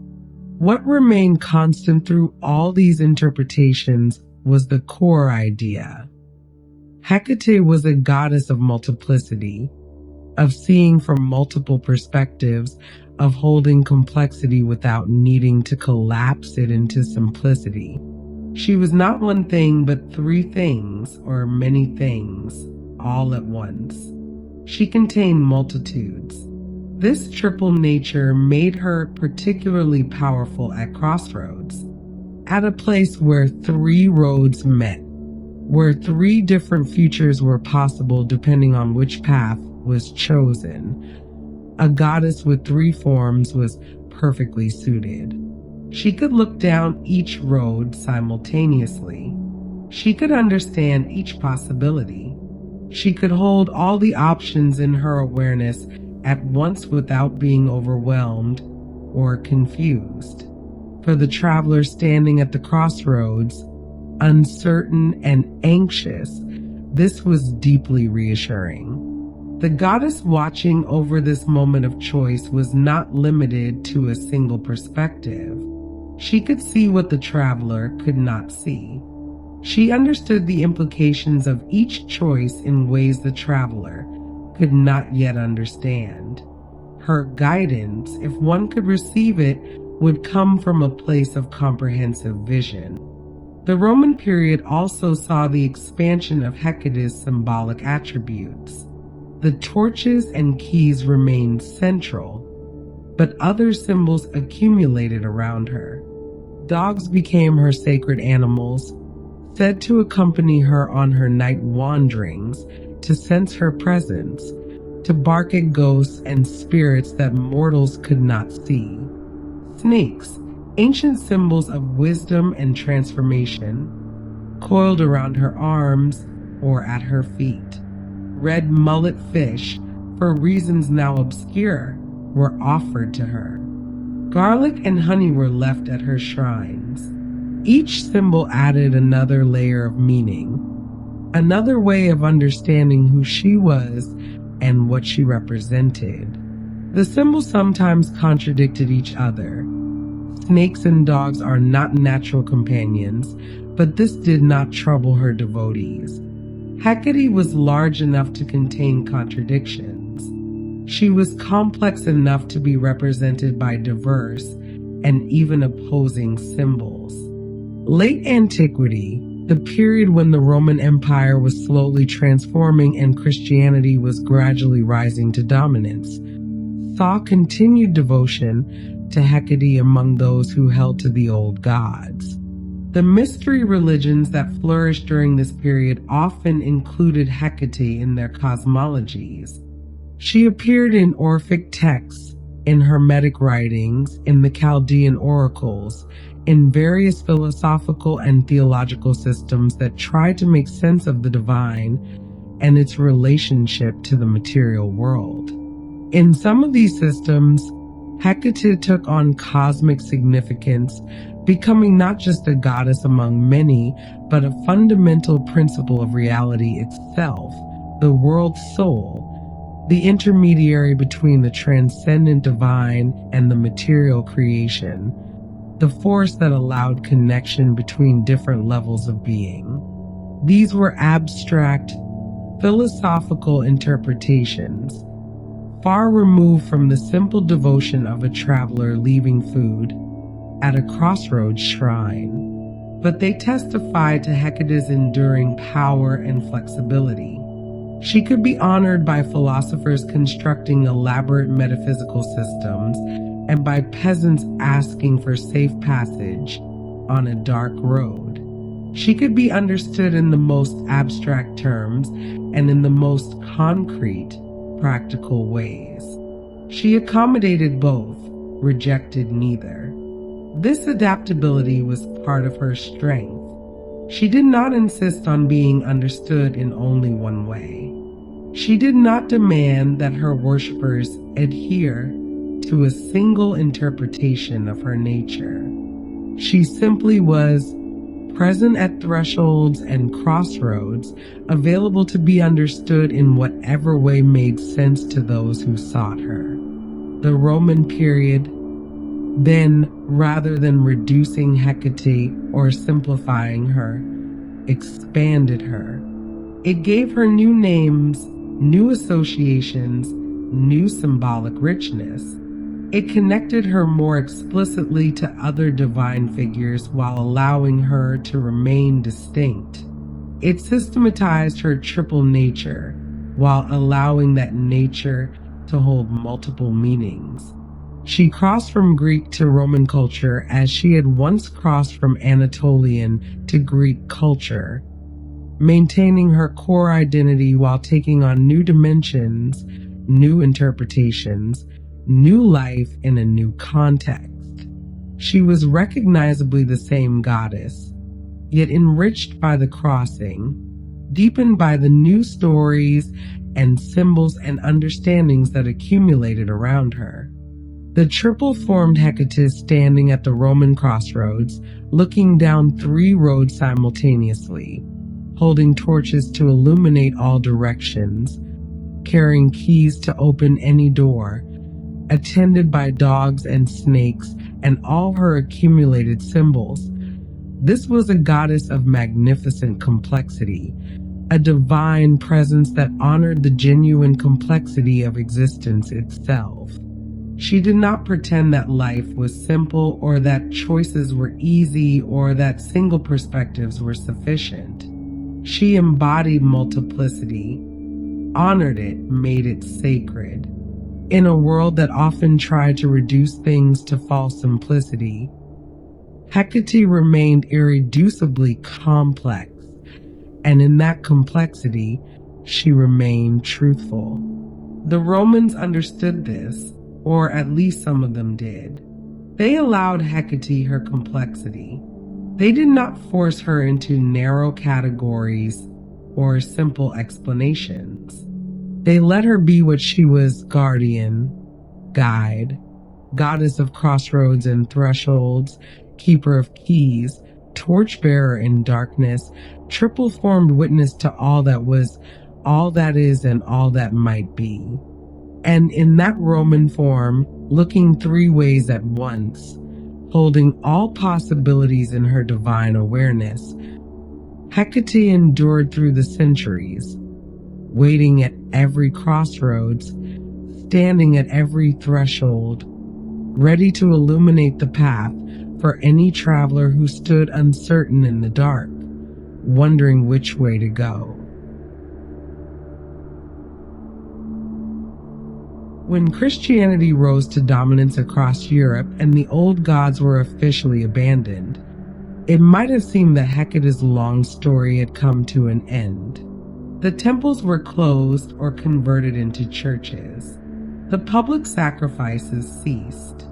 The philosophical schools that had incorporated her into their cosmologies were shut down. The Roman Empire that had honored her at crossroads throughout its territories crumbled and transformed into something new. And yet Hecate did not disappear.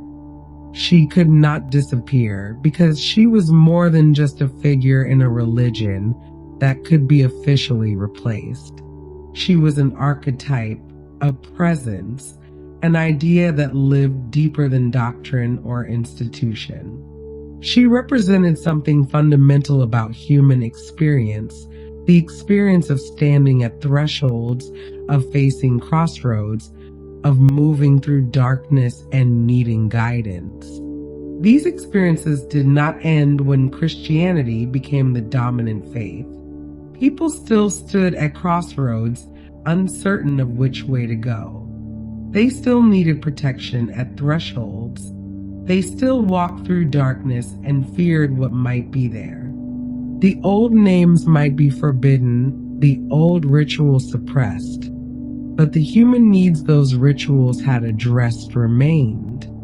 So Hecate survived, but she survived in whispers, in folklore rather than theology, in stories told by grandmothers rather than sermons preached by priests, in half-remembered fragments of the old ways that persisted in rural areas where the new religion's reach was less complete, where people still left offerings at crossroads even if they crossed themselves afterward, where the old goddess was remembered even if her name was spoken quietly or not spoken at all. The church was not gentle with the old gods. Christianity was monotheistic and exclusive in ways that the polytheistic religions of Greece and Rome had never been. The old religions had room for many gods, could absorb new deities, could find ways to honor multiple traditions simultaneously. Christianity insisted on one God, one truth, one way. All other gods were false, or worse, they were demons, evil spirits masquerading as divine beings to lead humanity astray. This theological framework had devastating consequences for figures like Hecate. She could not be absorbed or reinterpreted as a saint as some goddesses were.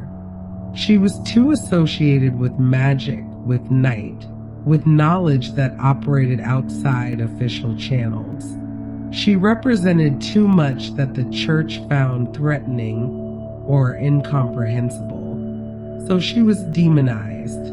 The guardian became a demon. The torchbearer became a creature of darkness.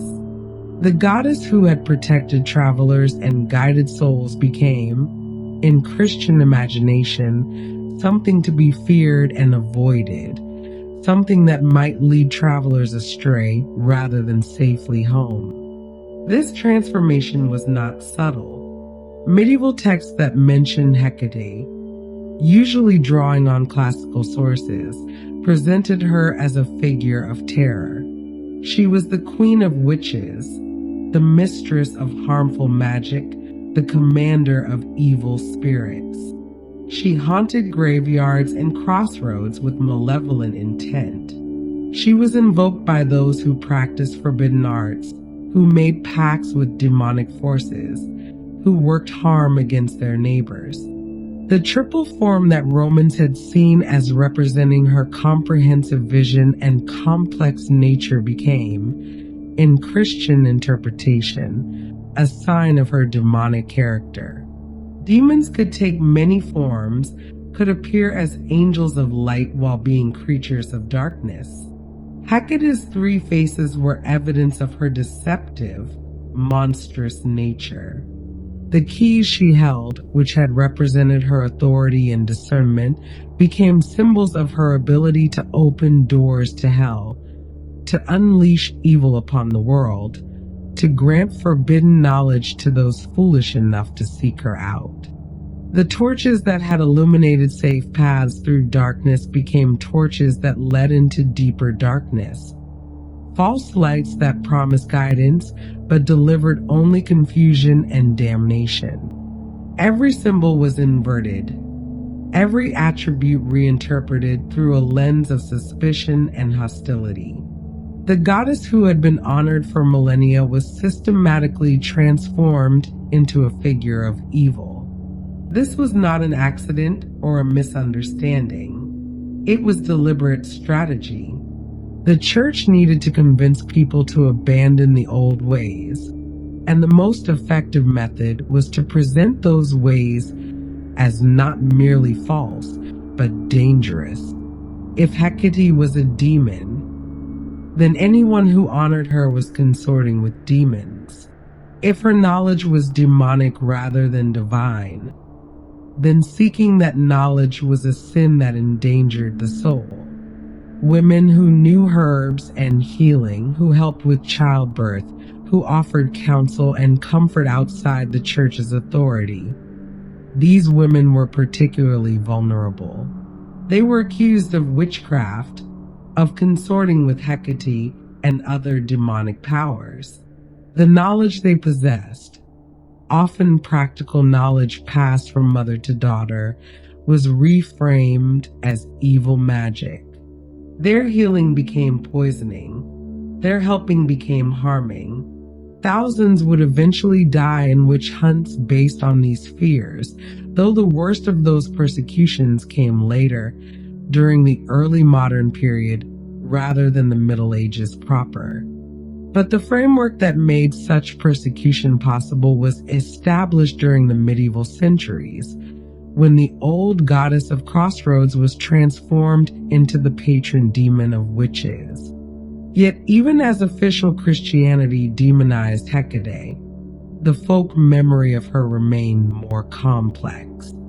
In stories and superstitions, in practices that had nothing to do with formal religion, the old understanding persisted in fragments. People still left offerings at crossroads, though now they might say it was to appease evil spirits rather than to honor a goddess. They still invoke protection at thresholds, though now they use Christian prayers and symbols rather than pagan rituals. They still understood that crossroads were significant places, liminal spaces where the ordinary rules loosened and care must be taken. The structure remained even when the name was lost or forbidden. The crossroads still mattered. The threshold still required a guardian. The night still needed its torchbearer. Hecate endured in this twilight existence, neither fully present nor entirely absent. She was the shadow behind folklore, the unnamed presence behind superstitions, the half-forgotten memory that shaped how people understood certain places and certain times. This was survival, but it was survival at great cost. The nuance was lost.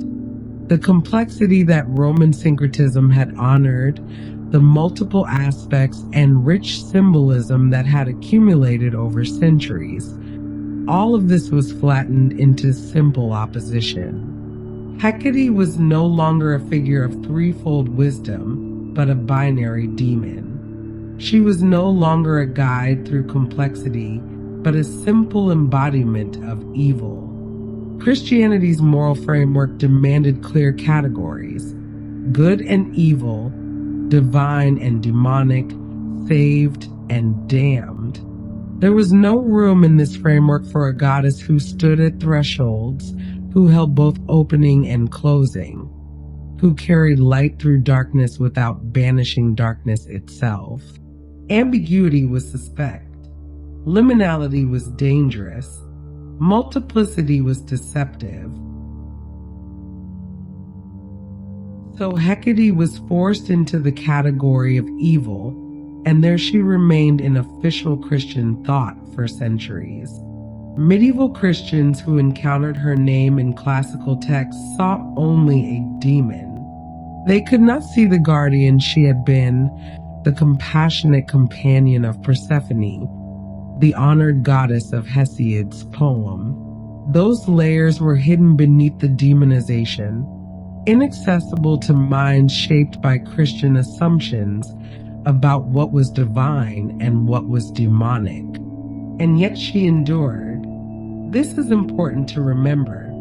Despite the demonization, despite the loss of temples and public worship, despite the systematic effort to erase or transform the old gods, Hecate did not disappear. She could not disappear because she was rooted in something deeper than any particular religious system. She was rooted in the human experience of standing at crossroads, of facing thresholds, of moving through darkness. These experiences continued. The crossroads still appeared where three roads met. The threshold still marked the boundary between inside and outside, between safety and danger. The night still fell, and travelers still needed to find their way. And in those moments, even if they did not know her name, even if they would have rejected her if they had known it was her, people still felt that ancient presence. The sense that someone was watching at the crossroads. The feeling that the threshold was sacred and required respect. The intuition that darkness, while potentially dangerous, was also potentially sheltering. Hecate survived in these feelings, in these intuitions, in the structures of experience itself. She survived in the grandmother's warning about treating crossroads with care. She survived in the habit of leaving offerings there, whatever justification was given for the practice. She survived in the understanding that keys were symbols of power and that light in darkness was precious. She survived quietly, patiently waiting. She had endured for thousands of years before Christianity. She would endure through Christianity's dominance and into whatever came after. Time moved differently for her. She could wait. She had nothing but time. The Middle Ages were a long night for Hecate, a time when her light was hidden and her name was spoken only in condemnation or fear. But night, as she herself understood better than anyone, is not permanent. Night always gives way to dawn. Darkness always yields eventually to light. She stood at the threshold between the ancient world and the modern world, between the old ways and the new, between one understanding of the divine and another. She stood there as she had always stood at thresholds, patient and present, waiting for the moment when she might cross again into acknowledgement, when her true nature might be seen again clearly. That moment would come, though it would take centuries. But Hecate knew how to wait. She had been waiting at crossroads since time began. She would wait at this crossroads too, however long it took. Torches burning steadily in the darkness, keys ready for when the right door appeared. Three-formed and eternal, surviving everything that could not destroy what was essential. The medieval night was long and dark, but the torch still burned, visible to those who knew how to look, present for those who knew how to feel it. Hecate endured. She always endured. Something shifted in the modern world. The long night that Hecate had endured through the medieval centuries and into the early modern period began to give way. Not suddenly, not dramatically, but gradually, like the slow lightening of the sky before dawn. Beginning in the 19th century and accelerating through the 20th, people began to look at the old gods again with different eyes. Not the eyes of medieval Christians who saw only demons, but new eyes, curious eyes seeking something that the dominant religion seemed unable to provide. Scholars rediscovered and translated ancient texts. Archaeologists uncovered temples and artifacts. The Greek magical papyri were studied and published. The Homeric hymns were read again with attention and respect. And in these ancient sources, a different Hecate emerged, not the demon of medieval imagination, but the complex, powerful goddess of the ancient world. People began to remember, or perhaps more accurately, they began to discover for the first time, since the knowledge had been hidden or lost for so many centuries. They found Hesiod's praise of Hecate. They read about her role in the Eleusinian mysteries. They learned about the offerings left at crossroads, the torches carried through darkness, the keys that opened every door. And some of them felt called to honor her again. The modern pagan movement, which began in the early 20th century and grew significantly in the decades after World War II, created space for the old gods to return. These were not attempts to recreate ancient religions exactly as they had been. That was impossible given how much had been lost and how different the modern world was from the ancient. Instead, they were new interpretations, new ways of relating to ancient divine presences, adapted to contemporary needs and understandings. Hecate found a welcome place in these new paganisms. She spoke to modern practitioners in ways that other deities sometimes did not. Her association with magic, far from being a liability, was attractive to those who understood magic as a spiritual practice, a way of engaging with unseen forces and hidden knowledge. Her connection to thresholds and crossroads resonated with people navigating a rapidly changing world full of transitions and transformations. Wicca, one of the most influential modern pagan traditions, often honored Hecate as a crone goddess, the wise elder aspect of the divine feminine. In the Wiccan triple goddess framework, maiden, mother, and crone, Hecate represented the third phase, the wisdom that comes with age and experience, the power that no longer needs to prove itself, the knowledge that has been earned through long living. This was a reclamation of the crone archetype itself, which mainstream culture often denigrated or ignored. In a society that valued youth and dismissed the elderly, especially elderly women, claiming the crone as sacred and powerful was an act of resistance and restoration. And Hecate, ancient and wise, standing at thresholds with her keys and torches, was the perfect embodiment of crone power. But Hecate was not limited to the crone aspect in modern paganism. She was also honored as a goddess of magic and witchcraft, now understood not as demonic arts, but as spiritual practices, ways of working with natural forces and psychic energies, methods of manifesting intention and creating change.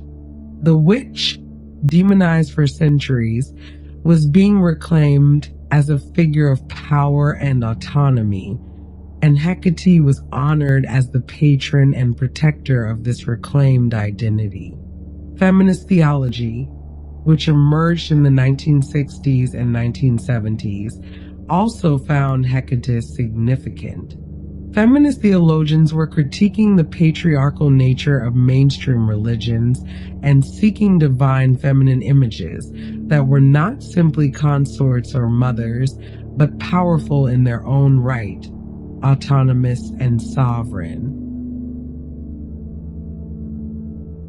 Hecate, who had never been married off to a male god, who had retained her independence and authority even when other goddesses were being domesticated or diminished, was compelling to these thinkers. She represented feminine power that did not require male approval or participation. She was complete in herself, answerable to no one, exercising her authority with confidence and wisdom.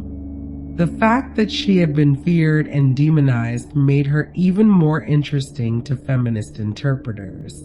They saw in the pattern of her demonization the same pattern that had been used against powerful women throughout history. Women who knew too much, who had their own sources of authority, who refused to stay in prescribed roles. These women had been called witches, demonized, persecuted.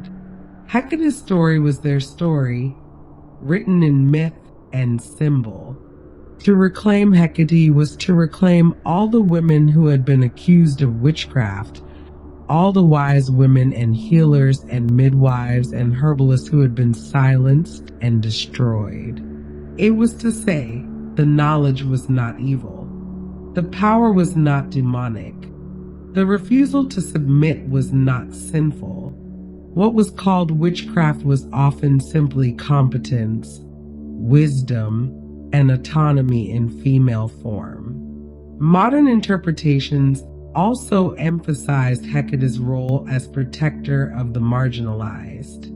In the ancient world, she had been honored by those on the margins: women, the poor, travelers, those without political power or social status. In the modern world, these groups still existed, still needed divine advocacy and protection. LGBTQ+ communities, who often experience themselves as living on thresholds between traditional gender categories, between heteronormative expectations and authentic identity, between rejection and acceptance, found in Hecate a goddess who understood liminality, who honored those who did not fit neatly into established categories. People of color reclaiming spiritual practices that had been suppressed by colonialism and cultural imperialism recognized in Hecate a goddess whose worship had also been suppressed, who had survived through folk memory and quiet persistence, who represented knowledge and power that dominant cultures had tried to erase. Immigrants and refugees, crossing literal and metaphorical borders, standing at the crossroads of cultures and identities, found in Hecate a patron who understood what it meant to stand between worlds, to belong fully to neither, but to carry both within oneself. The marginalized and the liminal, the ones who stood at thresholds and crossroads not by choice, but by circumstance, recognized in Hecate a divine presence who did not reject them for their in-between status, but honored it, who did not demand they choose one side or the other, but understood that some people must hold both, must live in the threshold space itself, and beyond specific religious or spiritual communities. Hecate's symbolism continued to resonate in the modern world because modern life itself is full of liminality, full of thresholds and crossroads, full of transitions and transformations. Career changes, which had once been rare, became common. People no longer expected to work one job for their entire lives. They stood at crossroads repeatedly, asking, which path now? Which direction should I take? The goddess of crossroads spoke to this experience of repeated choice, repeated navigation through uncertainty. Grief and loss, which had always been part of human experience, took on new dimensions in a secular age that often struggled to provide meaningful rituals or frameworks for processing death and bereavement. Hecate, who had guided Persephone through repeated descents into the underworld, who had accompanied souls in transition, offered a model for being present with grief without rushing through it, for holding space for loss without demanding premature resolution. Identity shifts, coming out, transitioning, discovering truths about oneself that required fundamental reorganization of how one understood one's place in the world. These were experiences that put people at profound thresholds. The person I was is ending. The person I will be is not yet fully formed.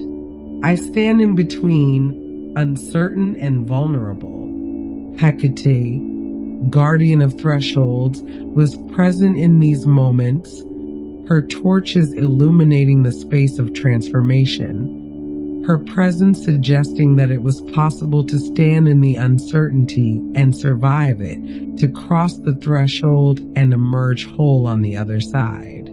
The modern world, for all its technology and supposed rationality, had not eliminated the fundamental human experiences that Hecate addressed. If anything, it had intensified them. Change came faster. Transitions were more frequent. The liminal spaces were bigger and more disorienting. People needed a goddess of thresholds more than ever. And so Hecate returned, or rather, was recognized again. She had never left. She had been standing at crossroads through all the centuries, torches burning, keys ready. But now, finally, people were seeing her again, calling her by name again, honoring her again for what she actually was rather than what fear and misunderstanding had made her. The modern Hecate is not identical to the ancient Hecate. She could not be. Too much time has passed, too much has changed. Modern practitioners bring their own experiences, their own needs, their own cultural context to their relationship with her. They understand her through modern frameworks, see her symbolism through modern eyes, honor her in ways that would be unfamiliar to ancient Greeks or Romans. But the essential presence remains. The goddess who stands at crossroads, who carries light through darkness, who holds keys to every door, who guards thresholds and guides those who must cross them, she is recognizable across the millennia. The symbols may be interpreted differently, but they are the same symbols. The needs may be articulated differently, but they are fundamentally the same needs. People still stand at crossroads, uncertain of which way to go. People still need protection at thresholds. People still move through darkness and need guidance. People still face transitions that terrify and disorient them. People still live in liminal spaces, caught between what was and what will be. And Hecate is still there, present in these experiences, available to those who recognize her, offering what she has always offered: steady presence, illuminating torch, keys to doors that need opening, guidance through passages that must be navigated. She does not promise to make the journey easy. She does not promise to remove all darkness or eliminate all uncertainty. She offers something more realistic and more valuable: the assurance that the journey can be made, that darkness can be navigated, that thresholds can be crossed, that those who stand at crossroads need not stand alone. Her modern worshippers understand this. They do not come to her expecting miracles or easy answers. They come to her for what she actually offers: wisdom, presence, guidance, the strength to stand in difficult places and make hard choices, the courage to cross thresholds even when what lies beyond cannot be seen clearly. They honor her as goddess of autonomy because she models what it means to be sovereign in oneself, to exercise authority with wisdom, to stand apart from hierarchies and crowds and make one's own way. They honor her as protector of the marginalized because she stands in the marginal spaces, makes them sacred, transforms them from places of vulnerability into places of power. They work with her magic, understanding magic not as supernatural manipulation, but as the art of working with unseen forces, psychological, spiritual, natural, to create change and manifest intention. They walk with her through grief, through transition, through the dark nights of the soul, trusting her torches to provide enough light for the next step and the next. The modern rediscovery of Hecate is still unfolding. Each year brings new practitioners, new interpretations, new ways of understanding and honoring her. She is being painted and sculpted by artists, written about by poets and scholars, invoked in rituals, honored at crossroads where offerings are left just as they were thousands of years ago.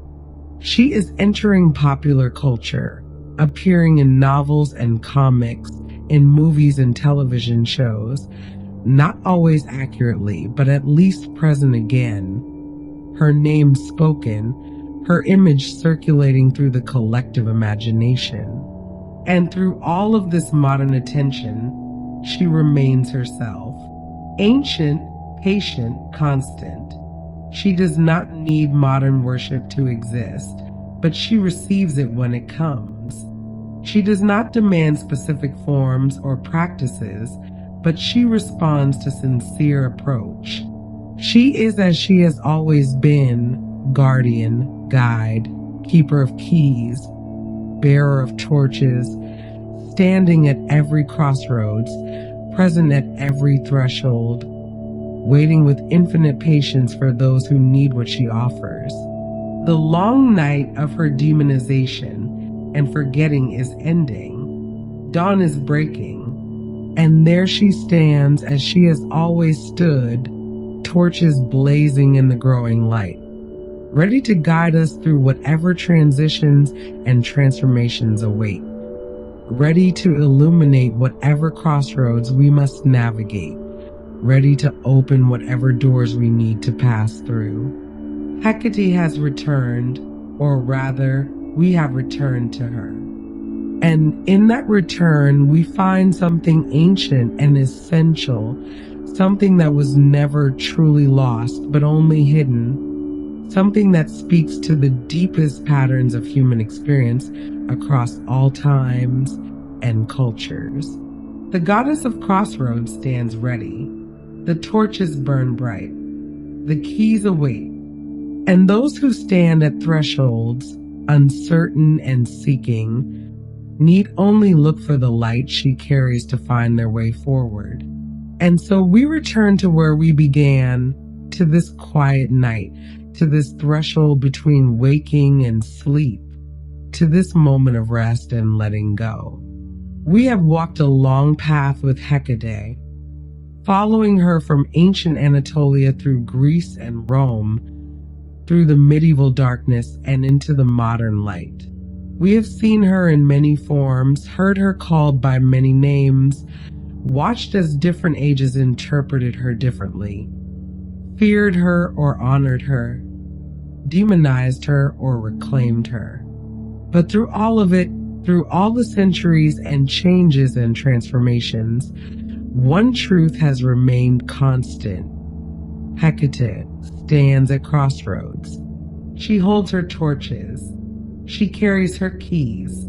She watches, steady and patient, as travelers approach and must choose which path to take.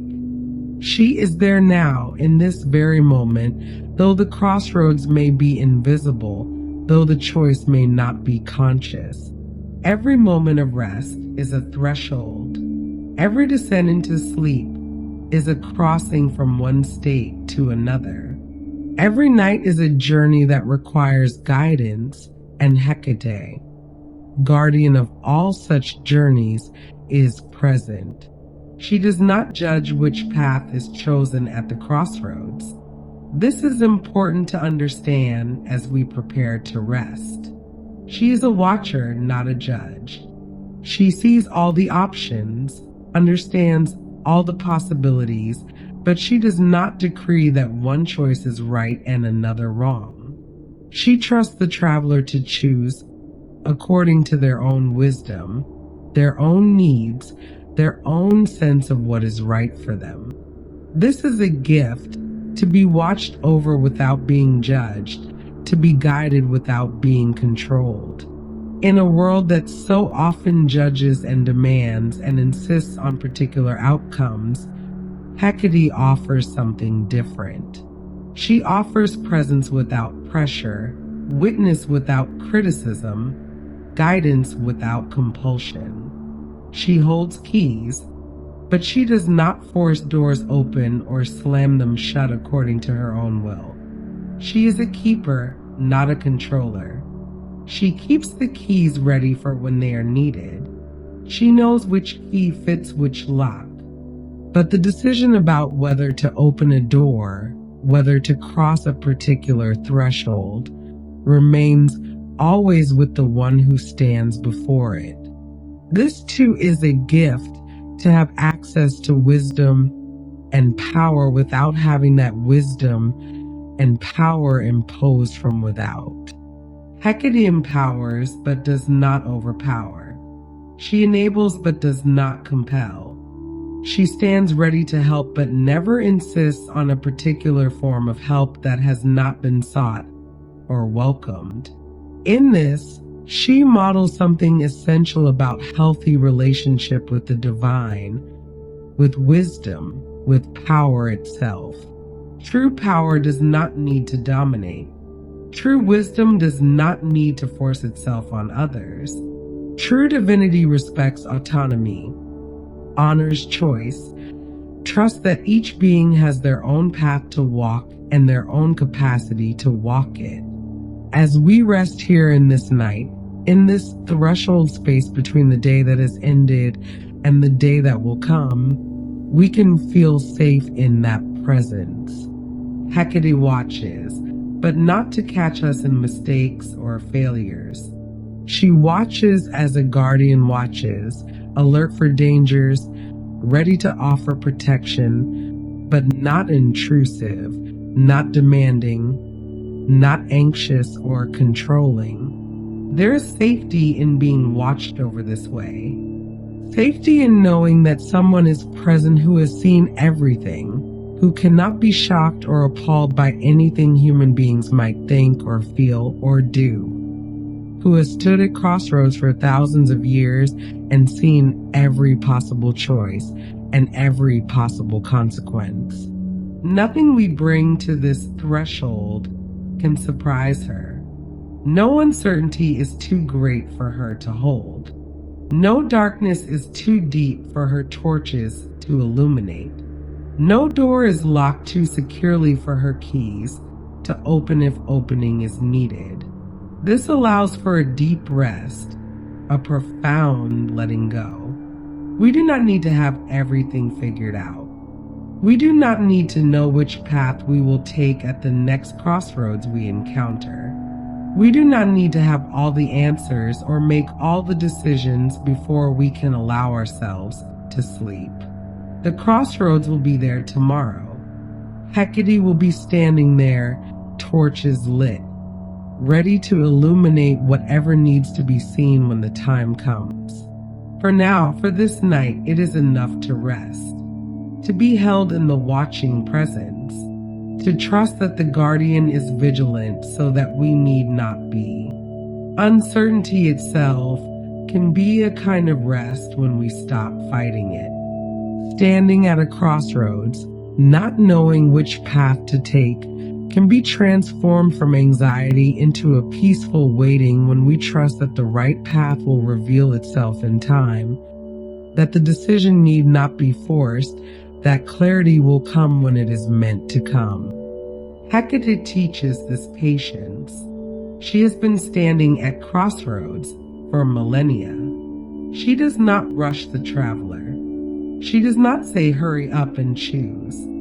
She simply stands, holds her light steady, and waits. She knows that some decisions take time, that some thresholds must be approached slowly, that some doors should not be opened immediately, but only after careful consideration. This patience, this unhurried presence, is available to us as we rest. We can borrow it, lean into it, allow it to slow our racing thoughts and calm our anxious hearts. There is no urgency in this moment. No decision must be made right now. No path must be chosen tonight. Tonight is for rest. Tonight is for the gentle descent into sleep, that daily threshold we all must cross, that nightly journey into the darkness of unconsciousness where dreams wait and the day's concerns dissolve and the body does its quiet work of healing and restoration. Hecate stands at this threshold too, as she stands at all thresholds. The threshold of sleep is as significant as any crossroads on a moonlit road. It is the boundary between waking consciousness and the mysterious realm of dreams and deep rest. It requires a crossing, a letting go, a trust that we will find our way back in the morning. And we will. We always do. The night passes and morning comes, and we wake again to face whatever the new day brings. This rhythm is as reliable as the seasons that were born from Persephone's descents and returns. Darkness gives way to light. Sleep yields to waking. The cycle continues, endlessly trustworthy, endlessly renewing. Hecate, who accompanied Persephone through all her cycles, who understood the necessity of descent and the promise of return, understands this daily rhythm too. She knows that rest is not failure or weakness or giving up. Rest is essential. Rest is how we endure. Rest is the dark half of the cycle that makes the light half possible. So she invites us to rest now without guilt, without resistance, without the feeling that we should be doing something else or figuring something out or staying vigilant against all possible threats. She is vigilant. That is her role, her gift, her eternal function. She watches so that we can rest. She holds the light so that we can close our eyes. She guards the threshold so that we can cross it safely into sleep. The crossroads will still be there in the morning. The keys will still be ready when they are needed. The torches will still burn when next we need their light. Nothing will be lost by resting. Everything will be gained. Let the weight of wakefulness dissolve now. Let the concerns of the day recede like travelers walking away down one of those roads that radiate from the crossroads, their forms growing smaller and dimmer until they disappear into the distance. Hecate remains at the crossroads, watching them go, not following, not chasing, simply present at the center while everything else moves away. And we remain here at this threshold, preparing to cross into sleep. The passage is gentle. There is no forcing, no struggle, no effort required.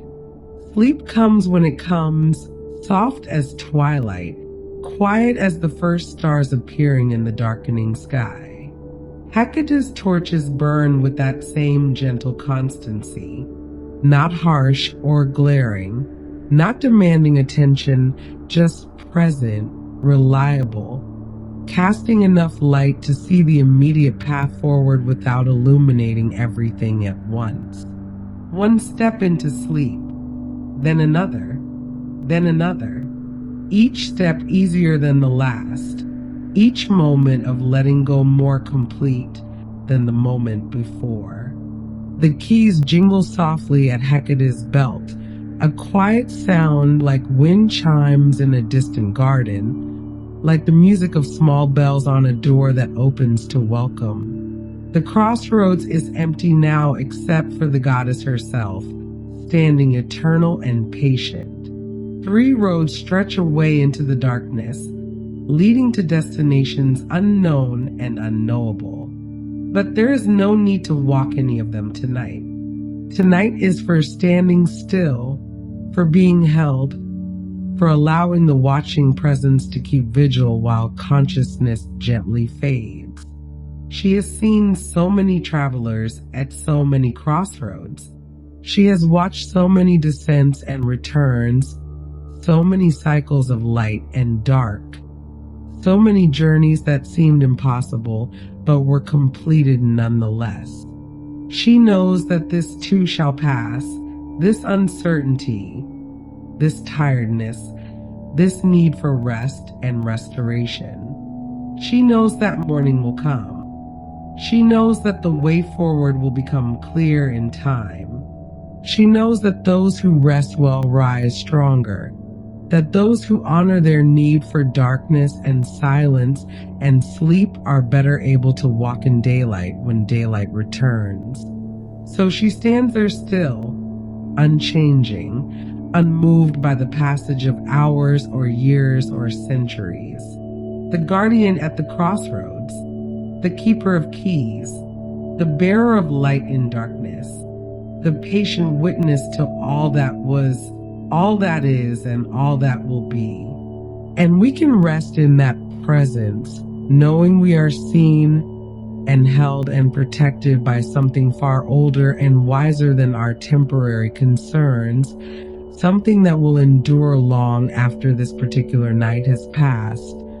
This particular crossroads has been navigated. This particular threshold has been crossed. Rest now.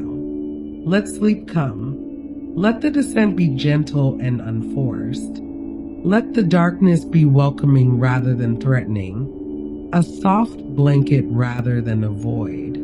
Hecate's torches burn on, steady as the stars themselves, patient as stone, eternal as the turning of seasons and the endless rhythm of night and day.